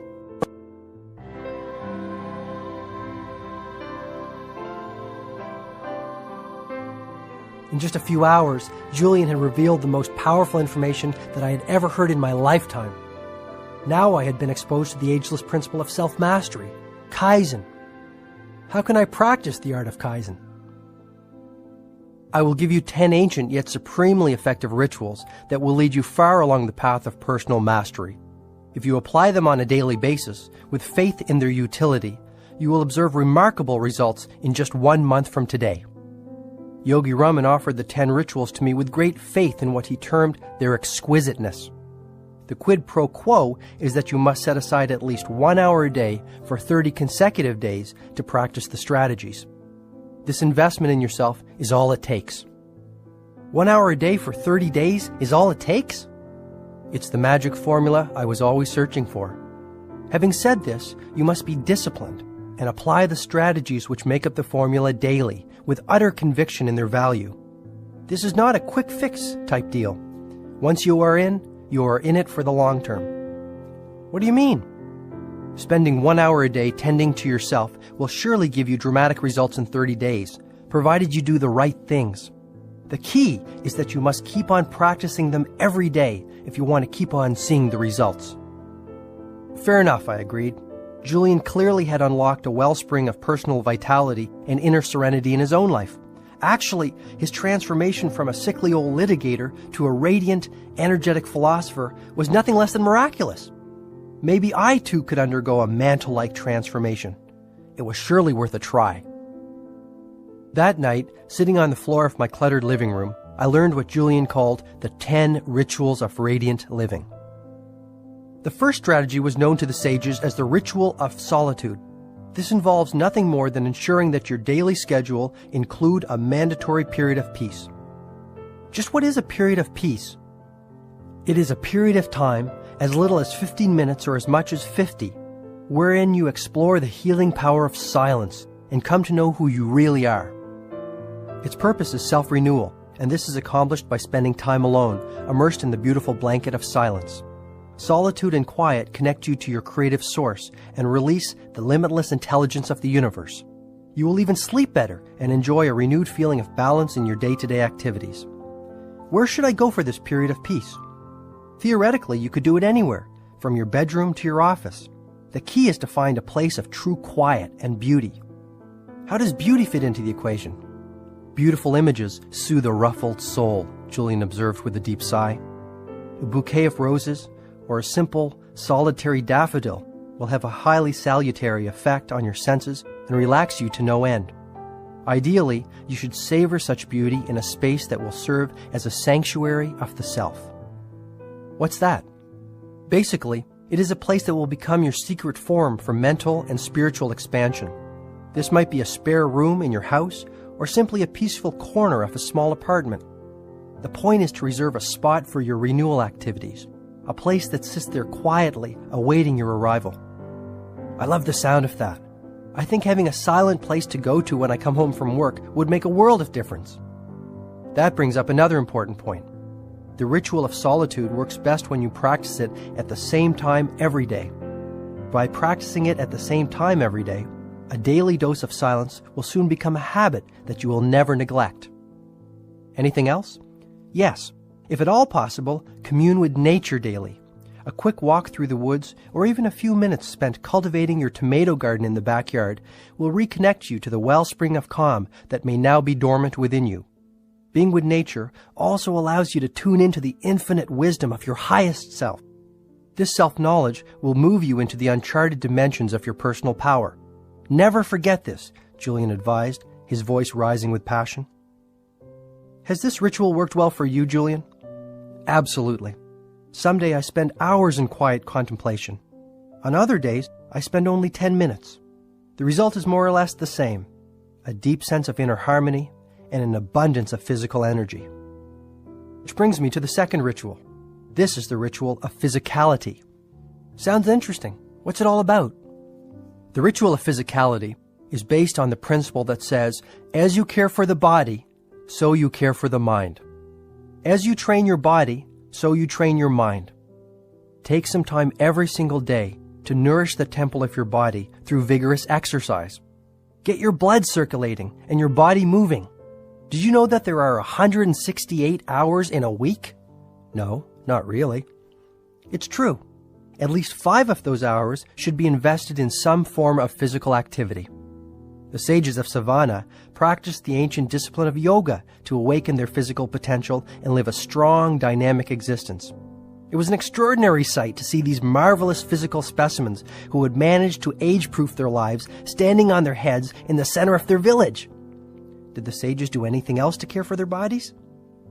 Yogi Raman and his brothers and sisters also believed that vigorous walking in natural surroundings worked wonders for relieving fatigue and restoring the body to its natural state of vibrancy.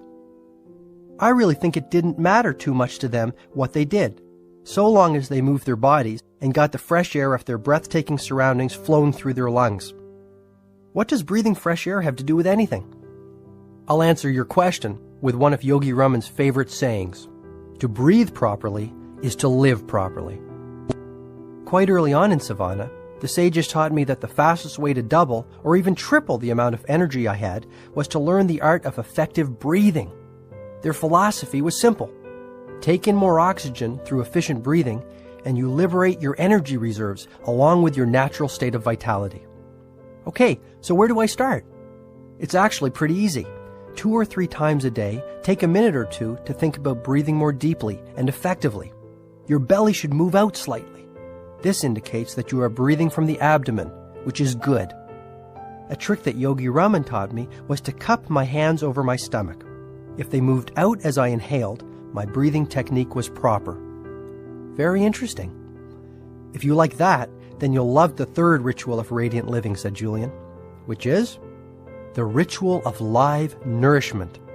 Yogi Raman put it this way: as you nourish your body, so you nourish your mind. I assumed then that you changed your diet. Radically.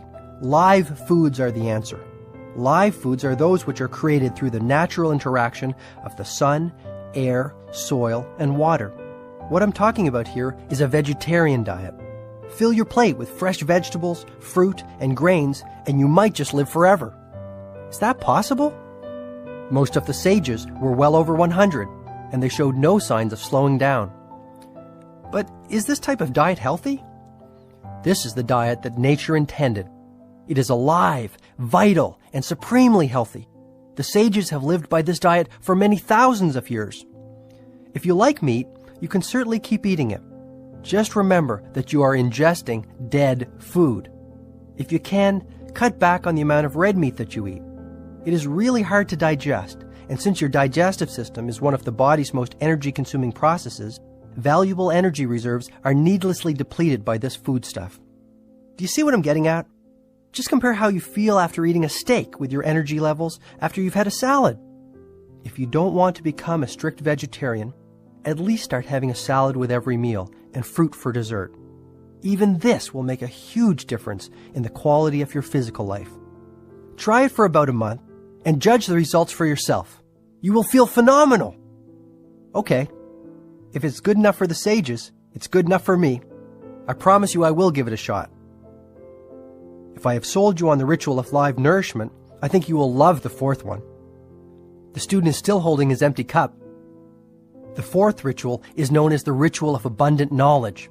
It centers around the whole notion of lifelong learning and expanding your knowledge base for the good of yourself and all those around you. Read regularly. Reading for 30 minutes a day will do wonders for you, but I must caution you. Do not read just anything. Make it something that will improve both you and the quality of your life. What did the sages read? They spent many of their waking moments reading and rereading the ancient teachings of their ancestors. They devoured this philosophical literature. It was in Savannah that I really learned the power of the book and the principle that a book is the best friend of the wise. To truly get the best out of a great book, you must study it, not just read it. The sages would read many of the books of wisdom in their vast library 10 or 15 times. They treated great books as scriptures, holy documents of divine origin. Wow, is reading really that important? 30 minutes a day will make a delightful difference in your life because you will quickly start to see the vast reserves of knowledge available for your use. Read the right books. Learn how those who have preceded you have handled the challenges you are currently facing. What exactly are the right books? Any titles you could recommend to an eager young beaver? I said, flashing a broad grin. Sure. You will thrive on the biography of the great American Benjamin Franklin.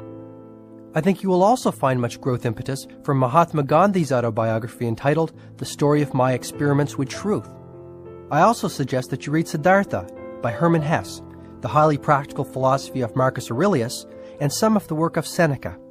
You might even read Think and Grow Rich by Napoleon Hill. I read it last week and I thought it was very profound.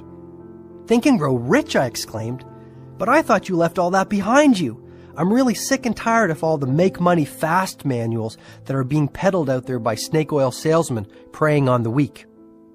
Easy, big fella. I couldn't agree with you more, offered Julian, with all the warmth and patience of a wise, loving grandfather.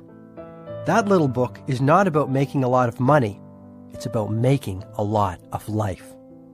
Think and Grow Rich is about abundance, including spiritual abundance, and how to attract all that is good into your life. You might do well to read it, but I will not press the point. Sorry, Julian. I guess my temper gets the better of me sometimes, I offered apologetically. One more thing I need to improve. I really am grateful for all that you are sharing with me. No problem. My point is simply read and keep reading. Do you want to know something else interesting? What? Books simply help you to see what is already within yourself. That's what enlightenment is all about. After all my journeying and exploring, I found that I have actually come full circle back to the point from which I started as a young boy. But now I know myself, and all that I am and can be. Okay, what's the fifth ritual of radiant living? It is the ritual of personal reflection.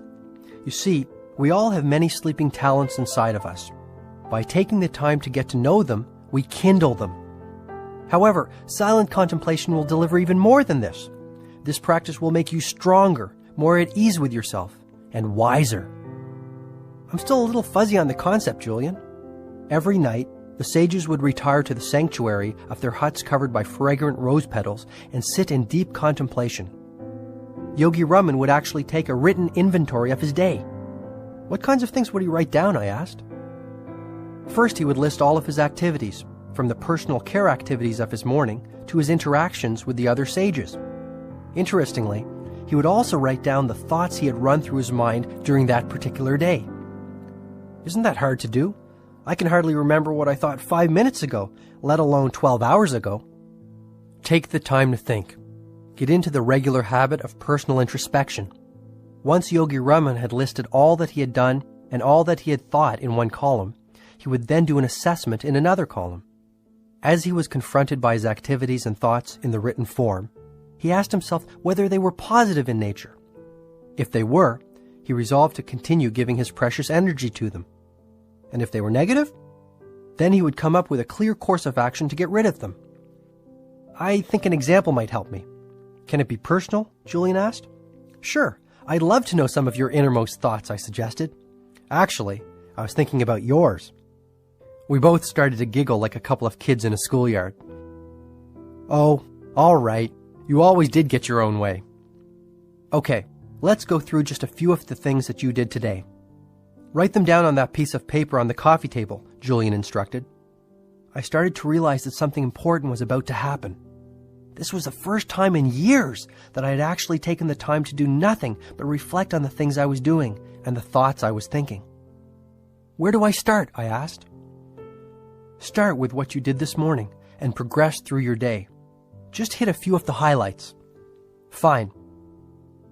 I woke up at 6:30 to the sound of my electric rooster, I joked.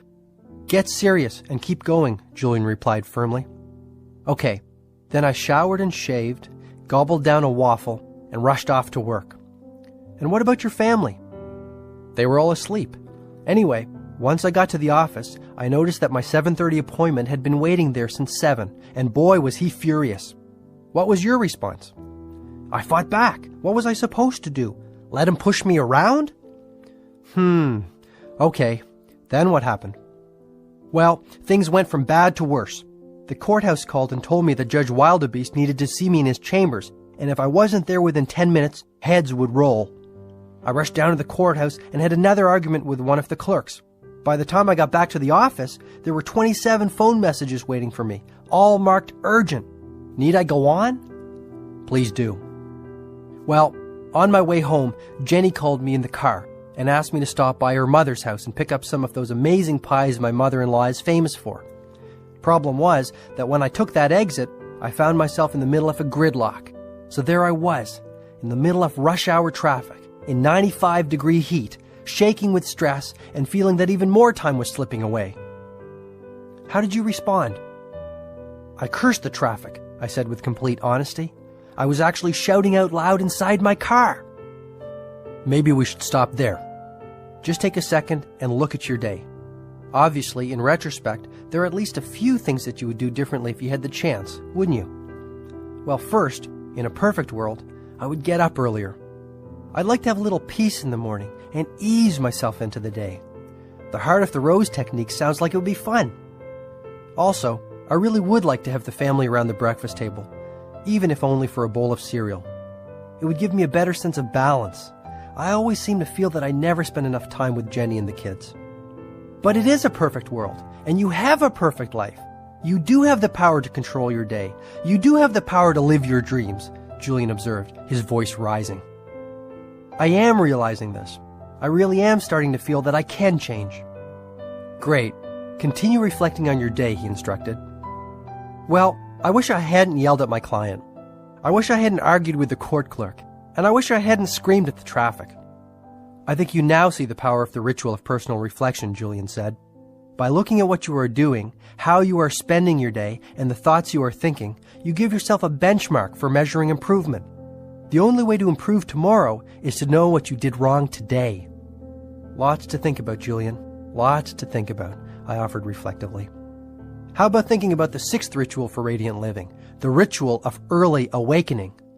Uh-oh, I think I know what's coming.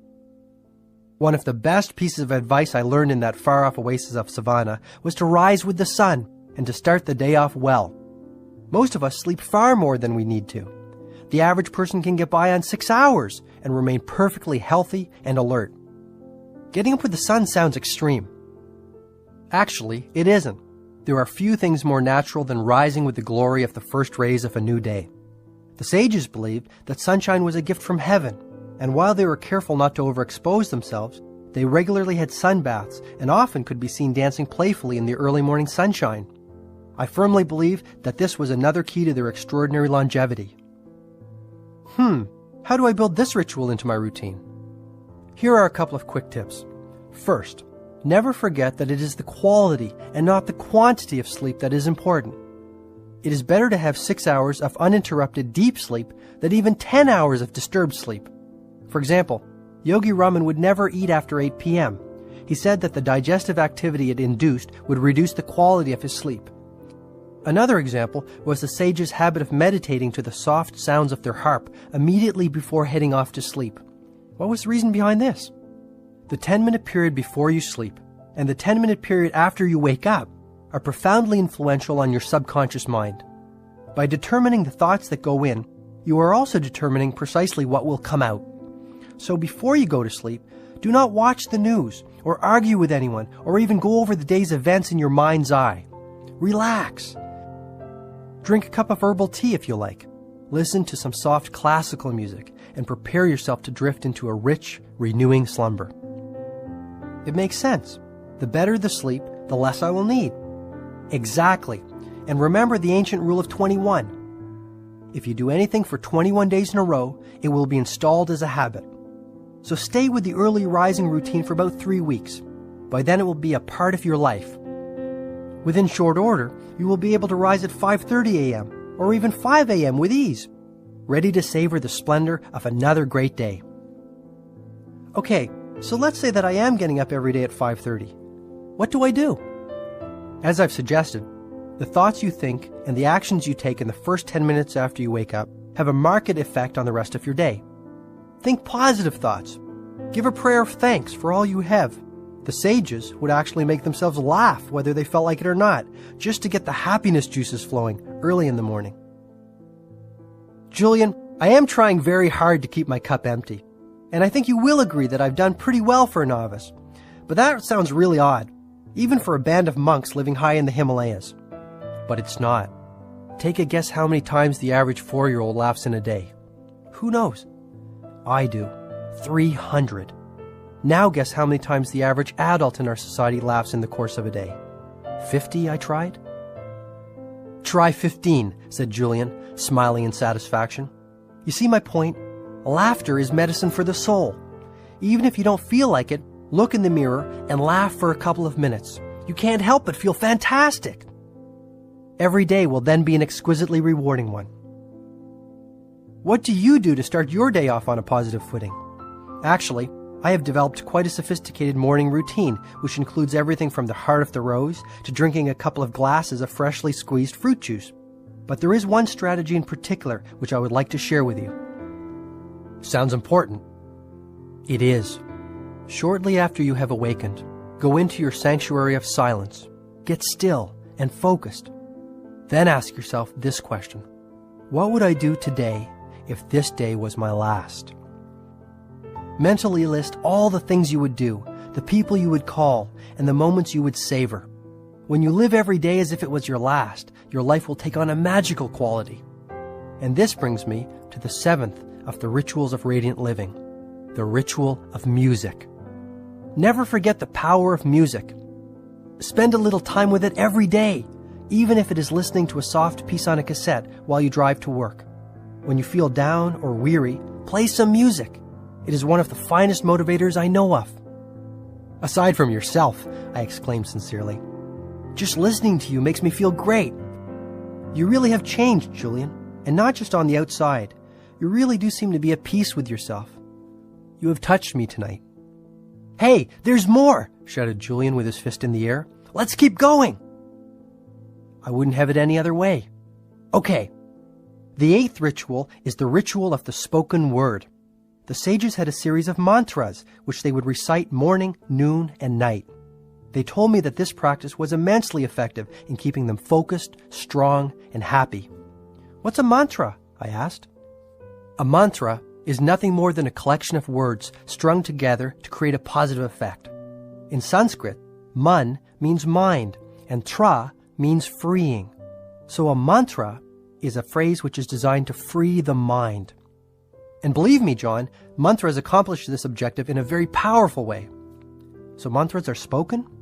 "They don't have to be. Written affirmations also are very effective. But I have found that repeating a mantra aloud has a wonderful effect on my spirit. When I need to feel motivated, I might repeat, 'I am inspired, disciplined, and energized' out loud 200 or 300 times. To maintain the supreme sense of self-confidence I have cultivated, I might repeat, 'I am strong, able, and calm.' I even use mantras to keep me youthful and vital," Julian admitted. Which leads us to the 9th ritual of radiant living quite nicely. This is the ritual of congruent character. This ritual requires you to take daily, incremental action to build your character. Perhaps Yogi Raman articulated the formula best when he stated, "You sow a thought, you reap an action. Reap an action, you sow a habit. Sow a habit, you reap a character. Sow a character, you reap your destiny." What kinds of things should I do to build my character? Anything that cultivates your virtues. Before you ask me what I mean by virtues, let me clarify the concept. The wise people of the Himalayas believed strongly that a virtuous life was a meaningful life, so they governed all their actions by a series of timeless principles. But I thought you said they governed their lives by their purpose. Yes, this is quite so, but their life's calling included living in a manner congruent to these principles. They are, simply stated, industry, compassion, humility, patience, honesty, and courage. When all your actions are congruent and aligned with these principles, you will feel a deep sense of inner harmony and peace. This is also when your life will move from the ordinary into the realm of the extraordinary, and you will begin to sense the sacredness of your being. It is the first step to lifelong enlightenment. Have you tasted this experience? I asked. I have, and I believe you will too. Do the right things. Act in a way that is congruent with your true character. Act with integrity. Be guided by your heart. The rest will take care of itself. You are never alone, you know. And the final ritual? This is the all-important ritual of simplicity. This ritual requires you to live a simple life.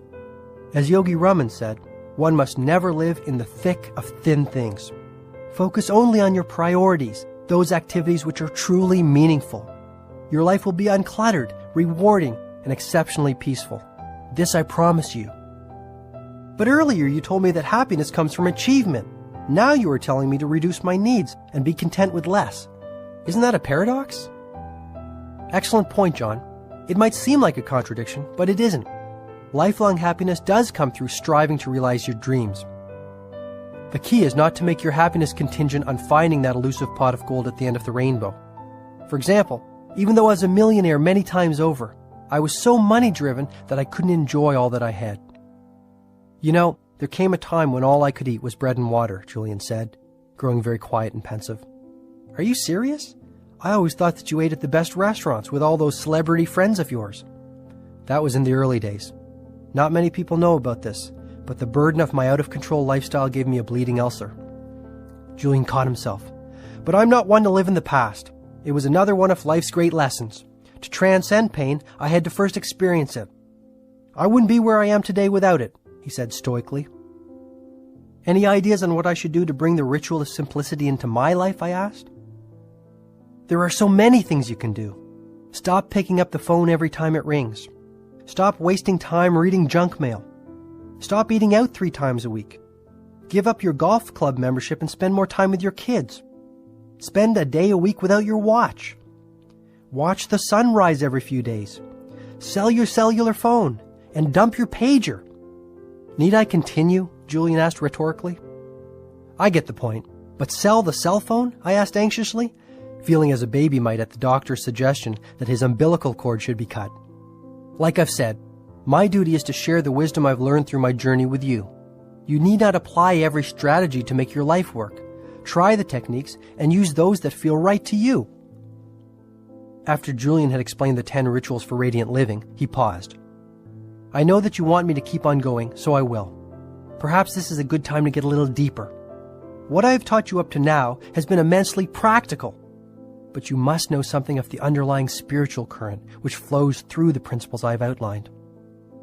Okay, let's hear the spiritual stuff, I said energetically, unaware that it was nearly 2:30 in the morning. Within you lies the sun, the moon, the sky, and all the wonders of this universe. The intelligence that created these wonders is the same force that created you. All things around you come from the same source. We are all one. I'm not sure I follow you. Every being on this earth, every object on this earth has a soul. All souls flow into one. This is the soul of the universe. You see, John, when you nourish your own mind and your own spirit, you are really feeding the soul of the universe. When you improve yourself, you are improving the lives of all those around you. And when you have the courage to advance confidently in the direction of your dreams, you begin to draw upon the power of the universe. Julian, I know you mean well, but what happens if I fail? Failure is not having the courage to try, nothing more and nothing less. The only thing standing between most people and their dreams is the fear of failure. Yet failure is essential to success in any endeavor. Never fear failure. Failure is your friend. The power of discipline. Julian continued to use Yogi Raman's mystical fable as the cornerstone for the wisdom he was sharing with me. You will recall that our friend the sumo wrestler was stark naked, except for the pink wire cable covering his private parts, I interjected gamely. Right, applauded Julian. The pink wire cable will serve to remind you of the power of self-control and discipline in building a richer, happier, and more enlightened life. My teachers in Savannah taught me that the virtue of discipline was like a wire cable. Have you ever really taken the time to study a wire cable, John? It hasn't been high on my priority list, I confessed with a quick grin. Well, have a look at one sometime. You will see that it consists of many thin, tiny wires placed one on top of the other. Alone, each one is flimsy and weak, but together their sum is much greater than their constituent parts, and the cable becomes tougher than iron. Self-control and willpower are similar to this. To build a will of iron, it is essential to take small, tiny acts in tribute to the virtue of personal discipline. Routinely performed, the little acts pile one on top of another to eventually produce an abundance of inner strength. Self-discipline will provide you with the mental reserves required to persevere when life throws you one of its little curves. I must also alert you to the fact that the lack of willpower is a mental disease, Julian added surprisingly. Willpower allows you to do what you said you would do when you said you would do it. It is willpower that offers you the inner power to keep your commitments to others, and perhaps even more importantly, to yourself. Is it really that important? Most certainly, my friend. It is the essential virtue of every person who has created a life rich with passion, possibility, and peace. Julian then reached into his robe and pulled out a shiny silver locket, the kind you might see in a museum exhibit on ancient Egypt. You shouldn't have, I joked. The sages of Savannah gave this gift to me on my last evening with them. It was a joyous, loving celebration between members of a family who had lived life to the fullest. It was one of the greatest and one of the saddest nights of my life. I left part of myself high in the Himalayas that evening, Julian said, his voice growing soft. What are the words engraved on the locket? Here, I'll read them to you. Never forget them, John. They have really helped me when times got tough. Through the steel of discipline, you will forge a character rich with courage and peace. Through the virtue of will, you are destined to rise to life's highest ideal and live within a heavenly mansion filled with all that is good, joyful, and vital. Without them, you are lost, like a mariner without a compass, one who eventually sinks with his ship. Julian added, building self-control and discipline into your life will also bring you a tremendous sense of freedom. This alone will change things. Julian then noted the many practical benefits that the cultivation of discipline would bring. Believe it or not, developing the power of your will can erase the worry habit, keep you healthy, and give you far more energy than you have ever had. You see, John, self-control is really nothing more than mind control. Will is the king of mental powers. When you master your mind, you master your life. Mental mastery starts with being able to control every thought that you think. When you have developed the ability to discard all weak thoughts and focus only on those that are positive and good actions will follow. Soon you will start attracting all that is positive and good into your life. Here's an example. Let's say one of your personal development goals is to get up every morning at 6 a.m. and go for a run. Let's pretend it is now the middle of winter and your alarm wakes you from a deep, restful sleep. Your first impulse is to hit the snooze button and return to your slumber. Perhaps you will live up to your exercise resolution tomorrow. This pattern continues for a few days until you decide that you are too old to change your ways and the physical fitness goal was too unrealistic. You know me too well, I offered sincerely. Now let's consider an alternative scenario. It is still the dead of winter. The alarm goes off and you start to think of staying in bed. But instead of being a slave to your habits, you challenge them with more powerful thoughts. You start to picture in your mind's eye how you will look, feel, and act when you are in peak physical shape. You focus on all that you can accomplish with the increased energy a regular exercise program will bring. No more nights spent in front of the television because you are too tired to do anything else after your long day in court. Your days are filled with vitality, enthusiasm, and meaning. But say I do this, and I still feel like going back to sleep rather than going running. If you continue to wage war against the weaker thoughts that might have silently crept into the palace of your mind over the years, eventually they will see that they are unwanted and leave like visitors who know that they are not welcome. You mean to tell me that thoughts are physical things? Yes, and they are fully in your control. It is just as easy to think positive thoughts as it is to think negative ones. So if I want to have the inner strength to get up earlier, eat less, read more, worry less, be more patient, or be more loving, all I have to do is exert my will to cleanse my thoughts? When you control your thoughts, you control your mind. When you control your mind, you control your life. And once you reach the stage of being in total control of your life, you become the master of your destiny. I needed to hear this. Through the course of this strange yet inspiring evening, I had gone from being a skeptical litigator, carefully studying a hotshot lawyer turned yogi, to a believer whose eyes had been opened for the first time in many years. I wish Jenny could hear all this. Actually, I wished my kids could hear this wisdom too. I knew it would affect them as it had me. I had always planned on being a better family man and living more fully, but I always found that I was too busy putting out all those brush fires of life that seemed so pressing. It seemed like yesterday that I was a young law student, full of energy and enthusiasm. I dreamed of becoming a political leader, or even a Supreme Court judge back then. But as time went by, I settled into a routine. I think it was at that moment, with Julian sitting next to me on my living room floor on that sticky July night, that I changed. The Japanese call it satori, meaning instant awakening, and that's exactly what it was. I resolved to fulfill my dreams and make my life far more than it had ever been. That was my first taste of real freedom, the freedom that comes when you decide once and for all to take charge of your life and all its constituent elements. I will give you a formula for developing willpower, said Julian, who had no idea of the inner transformation I had just experienced. Wisdom without proper tools for its application is no wisdom at all. He continued, every day while you are walking to work, I would like you to repeat a few simple words. Yogi Raman told me that by its repetition, I would develop self-control and an indomitable will within a short period of time. Okay, I'm all ears. This is the mantra I suggest you repeat at least 30 times a day. I am more than I appear to be. All the world's strength and power rest inside me. It will manifest profound changes in your life. For even quicker results, blend this mantra with the practice of creative envisioning I spoke of earlier. Startling results will surely come your way, he promised. That's it? I asked, astonished by the apparent simplicity of this formula. I can tap the full reserves of my willpower through this simple exercise? Repeating the mantra I gave you, along with the daily practice of seeing yourself as you hope to be, will give you an enormous amount of support as you create the disciplined, principled life that will connect you to your dreams. And you need not change your world in a day. Start off small.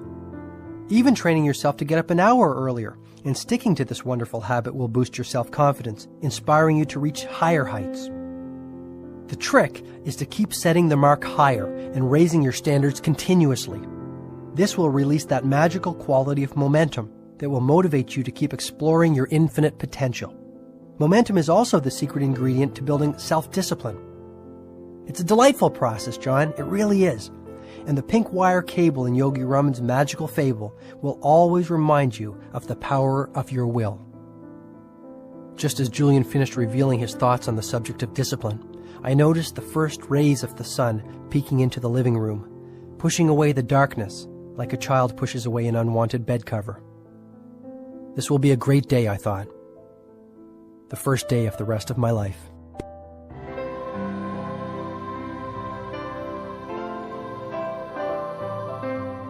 Your most precious commodity.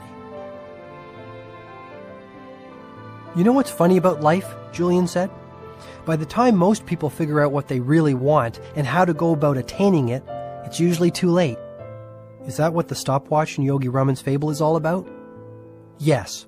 The naked, 9-foot-tall, 900-pound sumo wrestler with the pink wire cable covering his private parts slips on a shiny gold stopwatch that someone has left in the beautiful garden, Julian reminded me. And exactly what does the shiny gold stopwatch represent? It is a symbol of our most precious commodity, time. What about positive thinking and goal setting and self-mastery? They all mean nothing without time. About 6 months after I made Savannah my temporary home, one of the sages came to my hut while I was studying. Her name was Divya. She was a stunningly beautiful woman with jet black hair that fell below her waist, and in a very gentle and sweet voice, she informed me that she was the youngest of all of the sages. She also said that she had come to me on the instructions of Yogi Raman. As the youngest of our community, I have been asked to bring you a gift. It is from all of us, and we offer it as a token of our respect for you, one who has traveled so far to learn our ways. What was the gift? I asked impatiently. It was a miniature hourglass, which had been made from blown glass and a small piece of sandalwood. Seeing my expression, Divya quickly told me that each of the sages had received one of these instruments as children. Though we have no possessions and live pure, simple lives, we respect time and note its passing. These little hourglasses serve as daily reminders of our mortality and the importance of living full, productive days while advancing our purposes. These monks kept time? Each and every one of them understood the importance of time. They each had developed what I call a time consciousness. Time is the greatest leveler. Whether we are privileged or disadvantaged, whether we live in Texas or Tokyo, we all have been allotted days with only 24 hours. Once I heard my father say it was the busiest people who have time to spare. What do you make of that? Busy, productive people are highly efficient with their time. They must be in order to survive. Being an excellent time manager doesn't mean that you must become a workaholic. On the contrary, time mastery allows you more time to do the things that are truly meaningful to you. Time mastery leads to life mastery. Guard your time well. Remember, it's a non-renewable resource. Let me give you an example, Julian offered. Let's say it's Monday morning, and your schedule is overflowing with appointments and meetings. Let's say you took 15 minutes the night before to plan your day. Or to be even more effective, let's say you took 1 hour on your quiet Sunday morning to organize your entire week. In your daily planner, you wrote out when you would meet your clients, when you would do legal research, and when you would return phone calls. Most importantly, your personal, social, and spiritual development goals for the week also went into your agenda book. By anchoring all the most vital aspects of your life into your daily schedule, you ensure that your week and your life retain a sense of meaning and peace. Surely you're not suggesting that I take a break in the middle of my busy workday to walk in the park or meditate. All I'm saying is plan your week and manage your time creatively. Have the discipline to focus your time around your priorities. The most meaningful things in your life should never be sacrificed to those that are the least meaningful.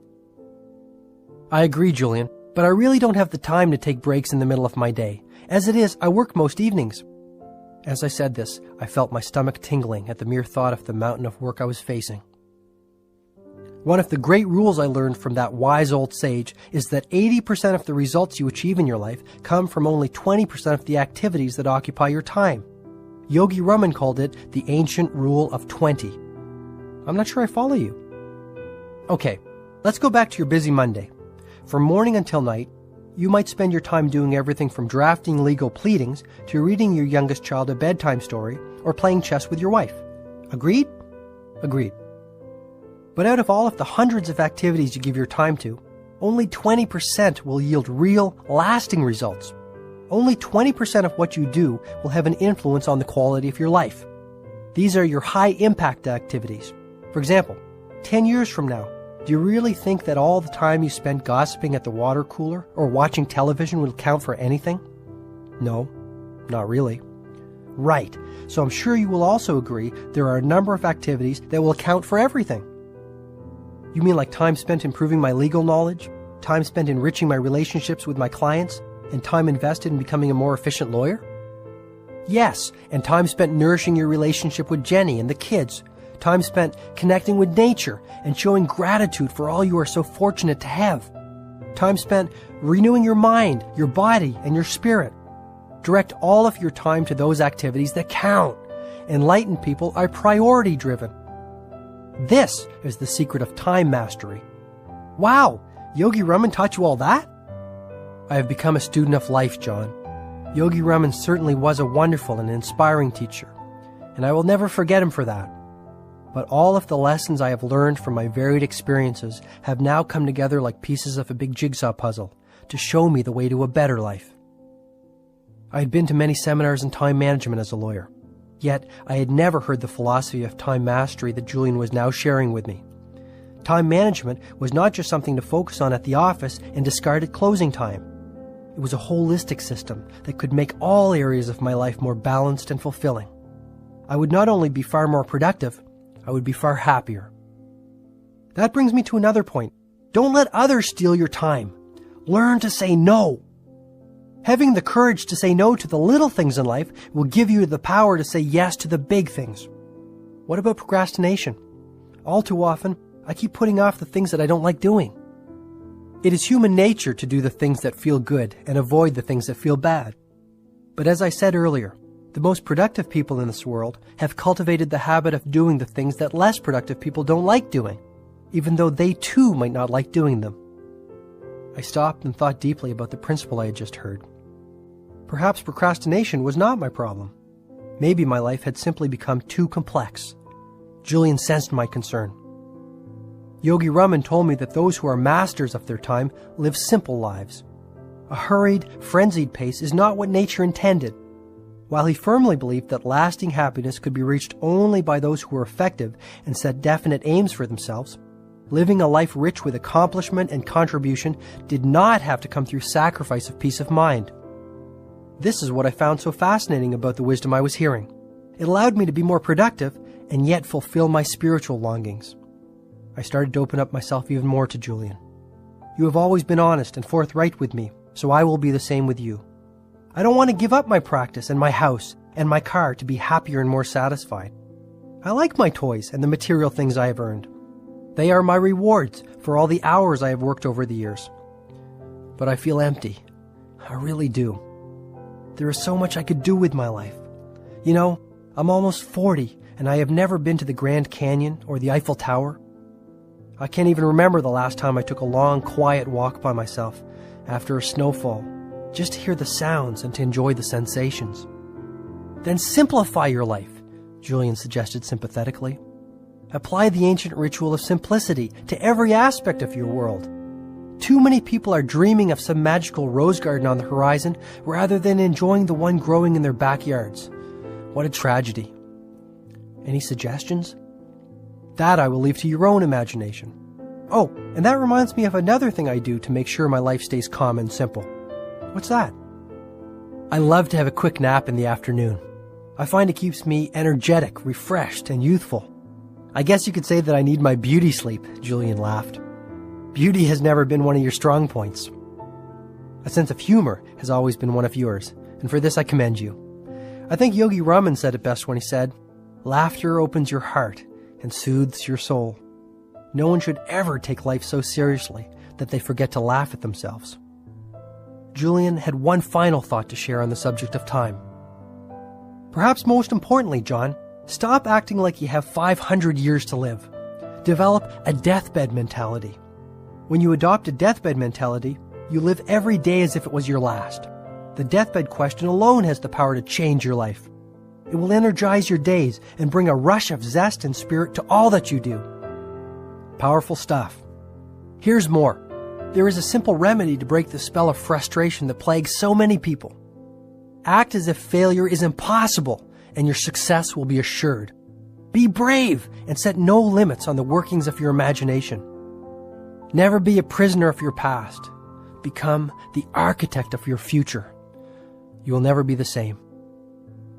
As the city started to awaken and the morning grew into full bloom, my ageless friend started to show the first signs of weariness after a night spent sharing his wisdom with an eager student. I had been astonished by Julian's stamina, his boundless energy, and his endless enthusiasm. "We are moving to the end of Yogi Raman's magical fable and approaching the time when I must leave you," he said gently. "Are you going to tell your partners that you have returned home?" I asked, my curiosity getting the better of me. "Probably not," Julian replied. "I'm so different from the Julian mantle they knew. They wouldn't recognize me." "You really are a new man," I agreed, chuckling inwardly as I pictured this mystical monk, adorned in the traditional robes of Savannah, stepping into the striking red Ferrari of his former life. "A new being is probably even more accurate." "I don't see the distinction," I confessed. "There is an ancient saying in India, 'We are not human beings having a spiritual experience. We are spiritual beings having a human experience. I see what I am. I am no longer in the world. The world is in me.'" "I'm going to have to chew on that one for a while," I said in total honesty, not quite comprehending what Julian was talking about. "Sure. I understand, my friend. A time will come when you are clear on what I am saying. If you follow the principles I have revealed to you and apply the techniques I have offered, you will surely advance along the path of enlightenment. You will see your life for what it really is, a small blip on the canvas of eternity, and you will come to see clearly who you are and the ultimate purpose of your life. Which is? To serve, of course. Listen to your conscience. It will tell you that your calling in life is ultimately selfless service to others in some form or another. My mission is to spread the ancient wisdom of the sages of Savannah to all those who need to hear it. This is my purpose." The fire of knowledge had kindled Julian's spirit. He was so passionate, so committed, and so fervent about what he was saying that it was reflected even in his physical dimension. His transformation from a frail old litigator to a vital young Adonis was not brought about by a simple change in his diet or a daily dose of some quick-fix exercise plan. He had found the secret that people through the ages have been searching for. It was more than the secret of youth, fulfillment, or even happiness. Julian had discovered the secret of the self. The ultimate purpose of life. The sages of Savannah were not only the most youthful people I have ever met, observed Julian. They were also the kindest. Yogi Raman told me that when he was a child, as he waited for sleep, his father would ask him what good deeds he had performed through the course of that day. Believe it or not, if he said that he hadn't done any, his father would request that he get up and perform some act of kindness and selfless service before he was permitted to go to sleep. Julian went on. One of the most essential of all the virtues for enlightened living that I can share with you, John, is this one. When all is said and done, no matter what you have achieved, the quality of your life will come down to the quality of your contribution. Does this have something to do with the fresh yellow roses in Yogi Raman's fable? Of course it does. The flowers will remind you of the ancient Chinese proverb, "A little bit of fragrance always clings to the hand that gives you roses." The meaning is clear. When you work to improve the lives of others, you indirectly elevate your own life in the process. When you take care to practice random acts of kindness daily, your own life becomes far richer and more meaningful. To cultivate the sacredness and sanctity of every day, serve others in some way. Are you suggesting that I get involved in some volunteer work? That's an excellent starting point, but what I'm speaking of is much more philosophical than that. I'm suggesting that you adopt a new paradigm of your role on this planet. You're losing me again. Shed some light on the term paradigm. I'm not really familiar with it. A paradigm is simply a way of looking at a circumstance or at life in general. Some people see the glass of life as half empty. The optimists see it as half full. They interpret the same circumstance differently because they have adopted a different paradigm. A paradigm is basically the lens through which you see the events of your life, both external and internal. To dramatically improve the quality of your life, you must cultivate a new perspective of why you are here on Earth. You must realize that there can only be one real reason for your being here. And that would be to give yourself to others and to contribute in a meaningful way, Julian replied. Our world is in the midst of great change. People are trading in money for meaning. Lawyers who used to judge people by the size of their pocketbooks are now judging people by the size of their commitment to others, by the size of their hearts. Teachers are leaving the wombs of secure jobs to nurture the intellectual growth of needy kids living in the combat zones we call inner cities. People have heard the clear call for change. People are realizing that they are here for a purpose and that they have been given special gifts that will aid them to realize it. What kind of special gifts? Exactly the ones I've been telling you about all evening. An abundance of mental ability, boundless energy, unlimited creativity, and a storehouse of discipline and a wellspring of peacefulness. It is simply a matter of unlocking these treasures and applying them for common good, noted Julian. So how can one go about doing good? I'm simply saying that you should make it a priority to change your worldview so that you stop seeing yourself purely as an individual and start seeing yourself as part of the collective. Your life moves to a more magical dimension when you start striving to make the world a better place. I knew Julian had a point. One of the things that was starting to bother me about practicing law was that I didn't really feel I was making the sort of contribution I knew I was capable of making. I realized that I had ensconced myself in a middle-class cocoon, one that sheltered me from society at large and one I had grown accustomed to. Compassion and daily acts of kindness will make life far richer, Julian said. Take the time to meditate every morning on the good you will do for others during your day. The sincere words of praise to those who least expect it, the gestures of warmth offered to friends in need, the small tokens of affection to members of your family, all add up to a much more wonderful way to live. And speaking of friendships, make sure you keep them in constant repair. A person with 3 solid friends is very wealthy indeed. I nodded. Friends add humor, fascination, and beauty to life. Good friends are there to help you when life throws one of its little curves at you and things look worse than they seem. When I was a busy litigator, I had no time for friends. Now I am alone, except for you, John. When I have just put down a wonderful book that has moved me deeply, I have no one to share my thoughts with.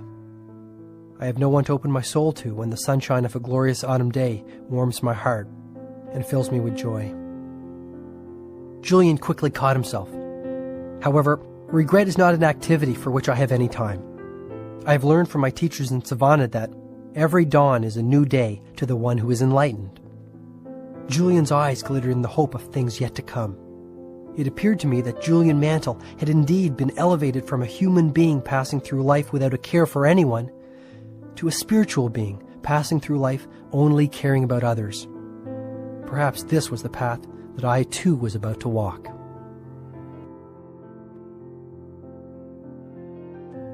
The timeless secret of lifelong happiness. It had been over 12 hours since Julian had arrived at my house. Those 12 hours were, without a doubt, the most important of my life. All at once, I was feeling exhilarated, motivated, and yes, even liberated. I realized that I had not even begun to explore the reaches of my human potential. Julian's wisdom allowed me the opportunity to come to grips with the wounds that were keeping me from living with the laughter, energy, and fulfillment I knew that I deserved. I felt moved. I'll have to leave soon. You have commitments which are pressing on your time, and I have my own work to tend to, Julian said apologetically. My work can wait. Unfortunately, mine can't, he said with a quick smile. But before I leave, I must reveal the final element of Yogi Raman's magical fable. You will recall that the sumo wrestler fell to the ground. After what seemed like an eternity, he finally regained consciousness when the marvelous fragrance of the yellow roses reached his nose. He then jumped to his feet in delight and was astonished to see a long, winding path studded with millions of tiny diamonds. Of course, our friend the sumo wrestler took the path, and in doing so, lived happily ever after. Seems plausible, I chuckled. Yogi Raman's story has a purpose, and the principles it symbolizes are not only powerful, they are highly practical. True, I agreed without reservation. The path of diamonds, then, will serve to remind you of the final virtue of enlightened living.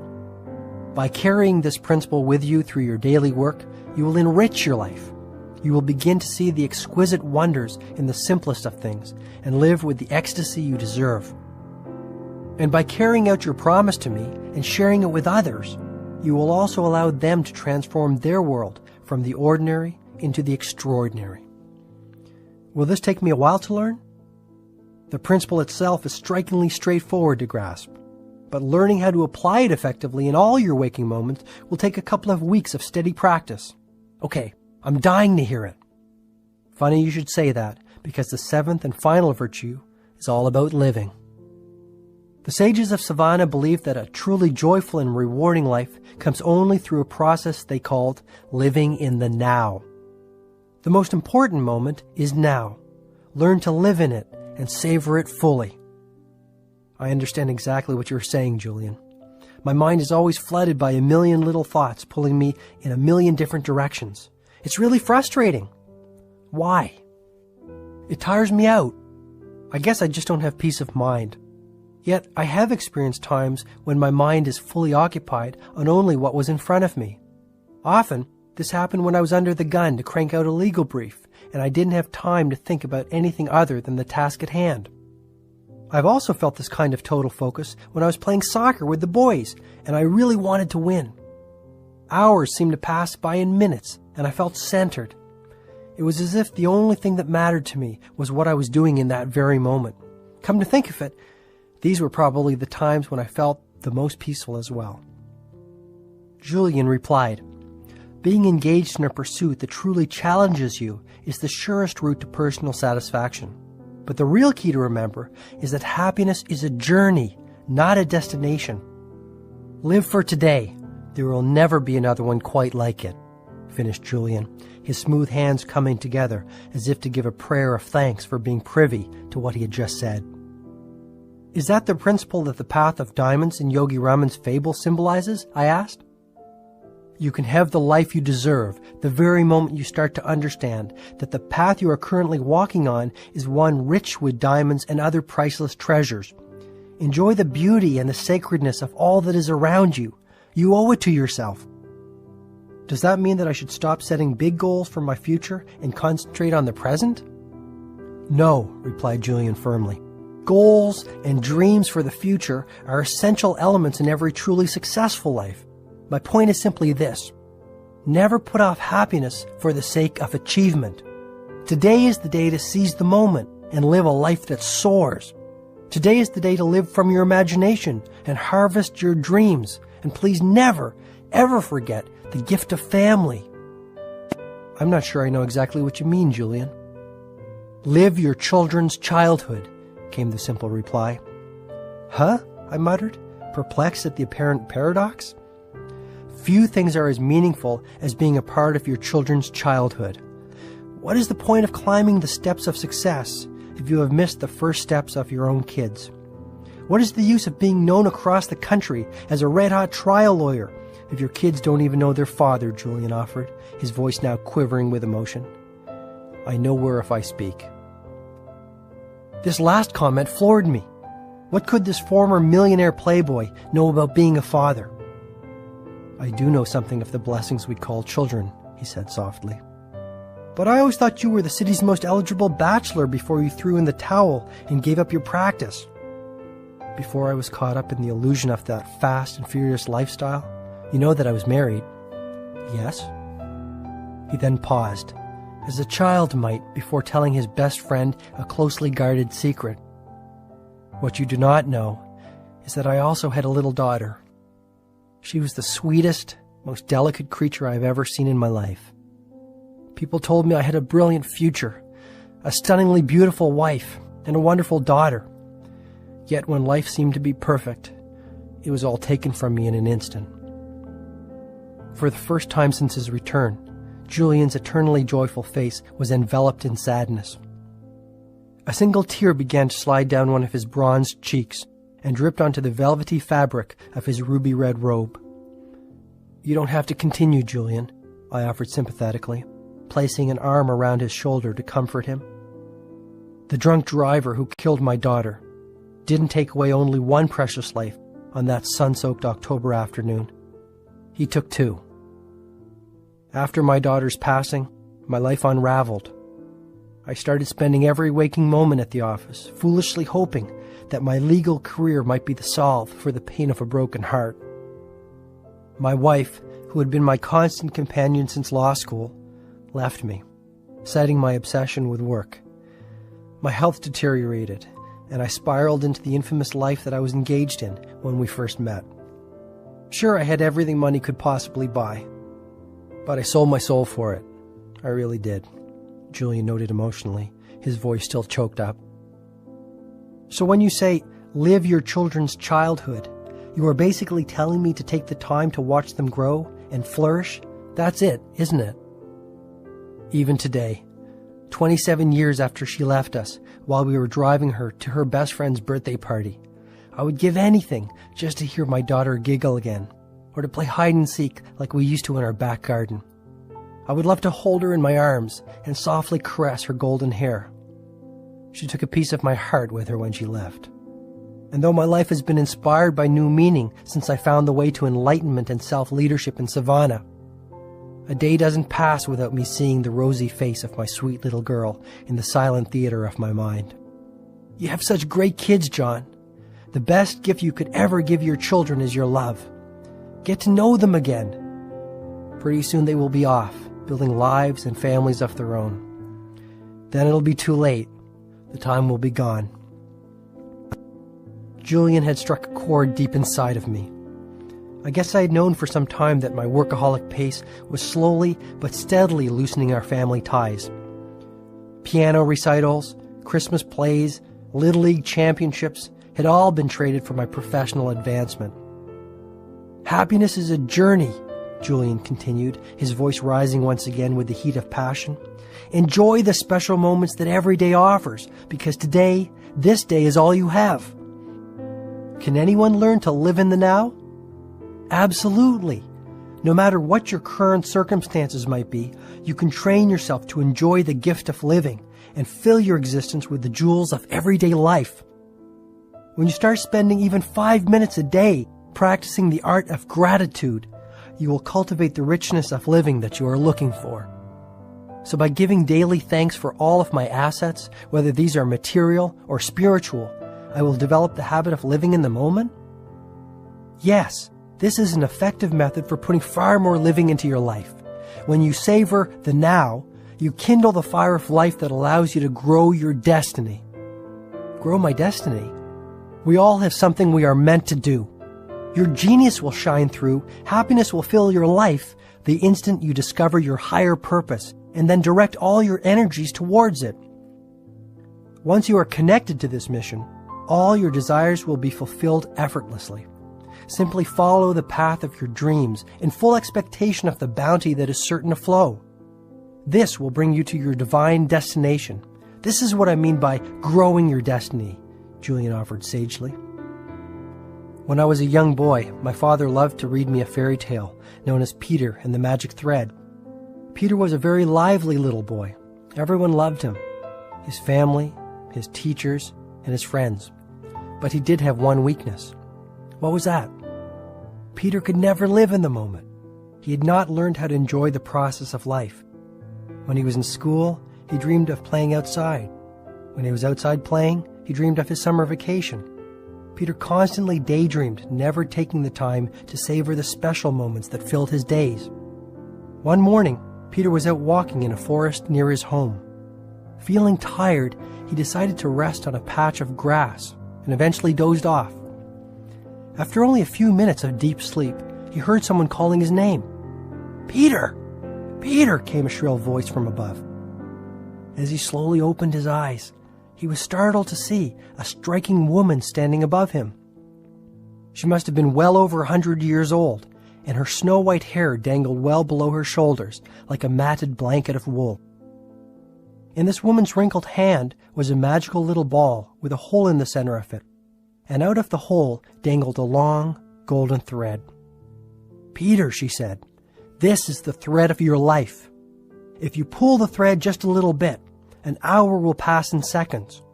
If you pull a little harder, whole days will pass in minutes. And if you pull with all your might, months, even years, will pass by in days." Peter grew very excited at this discovery. "I'd like to have it if I may," he asked. The elderly woman quickly reached down and gave the ball with the magic thread to the young boy. The next day, Peter was sitting in the classroom feeling restless and bored. Suddenly, he remembered his new toy. As he pulled a little bit of the golden thread, he quickly found himself at home, playing in his garden. Realizing the power of the magic thread, Peter soon grew tired of being a schoolboy and longed to be a teenager with all the excitement that this phase of life would bring. So again, he pulled out the ball and pulled hard on the golden thread. Suddenly, he was a teenager with a very pretty young girlfriend named Elise. But Peter still wasn't content. He had never learned to enjoy the moment and to explore the simple wonders of every stage of his life. Instead, he dreamed of being an adult. So again, he pulled on the thread, and many years whizzed by in an instant. Now he found he had been transformed into a middle-aged adult. Elise was now his wife, and Peter was surrounded with a house full of kids. But Peter also noticed something else. His once jet-black hair had started to turn gray, and his once youthful mother, whom he loved so dearly, had grown old and frail. Yet Peter still could not live in the moment. He had never learned how to live in the now. So once again, he pulled on the magic thread and waited for the changes to appear. Peter now found that he was a 90-year-old man. His thick dark hair had turned white as snow, and his beautiful young wife Elise had grown old and had passed away a few years earlier. His wonderful children had grown up and left home to lead lives of their own. And for the first time in his entire life, Peter realized he had not taken the time to embrace the wonders of living. He had never gone fishing with his kids or taken a moonlight stroll with Elise. He had never planted a garden or read those wonderful books his mother had loved to read. Instead, he had hurried through life, never resting to see all the good that was along the way.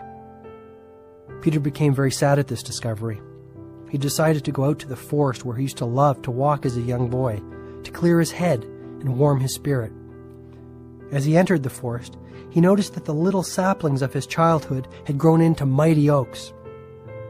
The forest itself had matured into a paradise of nature. He lay down on a small patch of grass and fell into a deep slumber. After only a minute, he heard someone calling out to him. "Peter! Peter!" cried the voice. He looked up in astonishment to see that it was none other than the old woman who had given him the ball with the magic golden thread many years earlier. "Have you enjoyed my special gift?" she asked. Peter was direct in his reply. "At first it was fun, but now I hate it. My whole life has passed before my eyes without giving me the chance to enjoy it. Sure, there would have been sad times as well as great times, but I haven't had the chance to experience either. I feel empty inside. I have missed the gift of living." "You are very ungrateful," said the old woman. "Still, I will give you one last wish." Peter thought for an instant and then answered hastily, "I'd like to go back to being a schoolboy. and live my life over again. He then returned to his deep sleep. Again he heard someone calling his name and opened his eyes. Who could it be this time, he wondered. When he opened his eyes, he was absolutely delighted to see his mother standing over his bedside. She looked young, healthy, and radiant.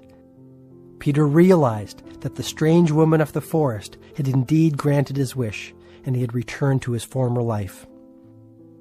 Hurry up, Peter! You sleep too much. Your dreams will make you late for school if you don't get up right this minute, his mother admonished. Needless to say, Peter dashed out of bed on this morning and began to live the way he had hoped. Peter went on to live a full life, one rich with many delights, joys, and triumphs. But it all started when he stopped sacrificing the present for the future and began to live in the moment. Today is your chance to awaken to the gift of living before it is too late, Julian continued. Let this new day be the defining moment of your life, the day that you make the decision once and for all to focus on what is truly important to you. Revive your spirit and start tending to your soul. This is the way to nirvana. Nirvana? The sages of Savannah believed that the ultimate destination of all truly enlightened souls was a place called nirvana. Actually, more than a place, the sages believed nirvana to be a state, one that transcended anything they had known previously. In nirvana, all things were possible. There was no suffering, and the dance of life was played out with divine perfection. On reaching nirvana, the sages felt that they would step into heaven on earth. This was their ultimate goal in life, Julian observed, his face radiating a peaceful, almost angelic quality. We are all here for some special reason, he observed prophetically. Meditate on what your true calling is and how you can give yourself to others. Start applying the principles and strategies that I have shared with you. Be all that you can be. A time will come when you too will taste the fruits of that place called nirvana. How will I know when I reach the state of enlightenment? Little hints will appear to confirm your entrance.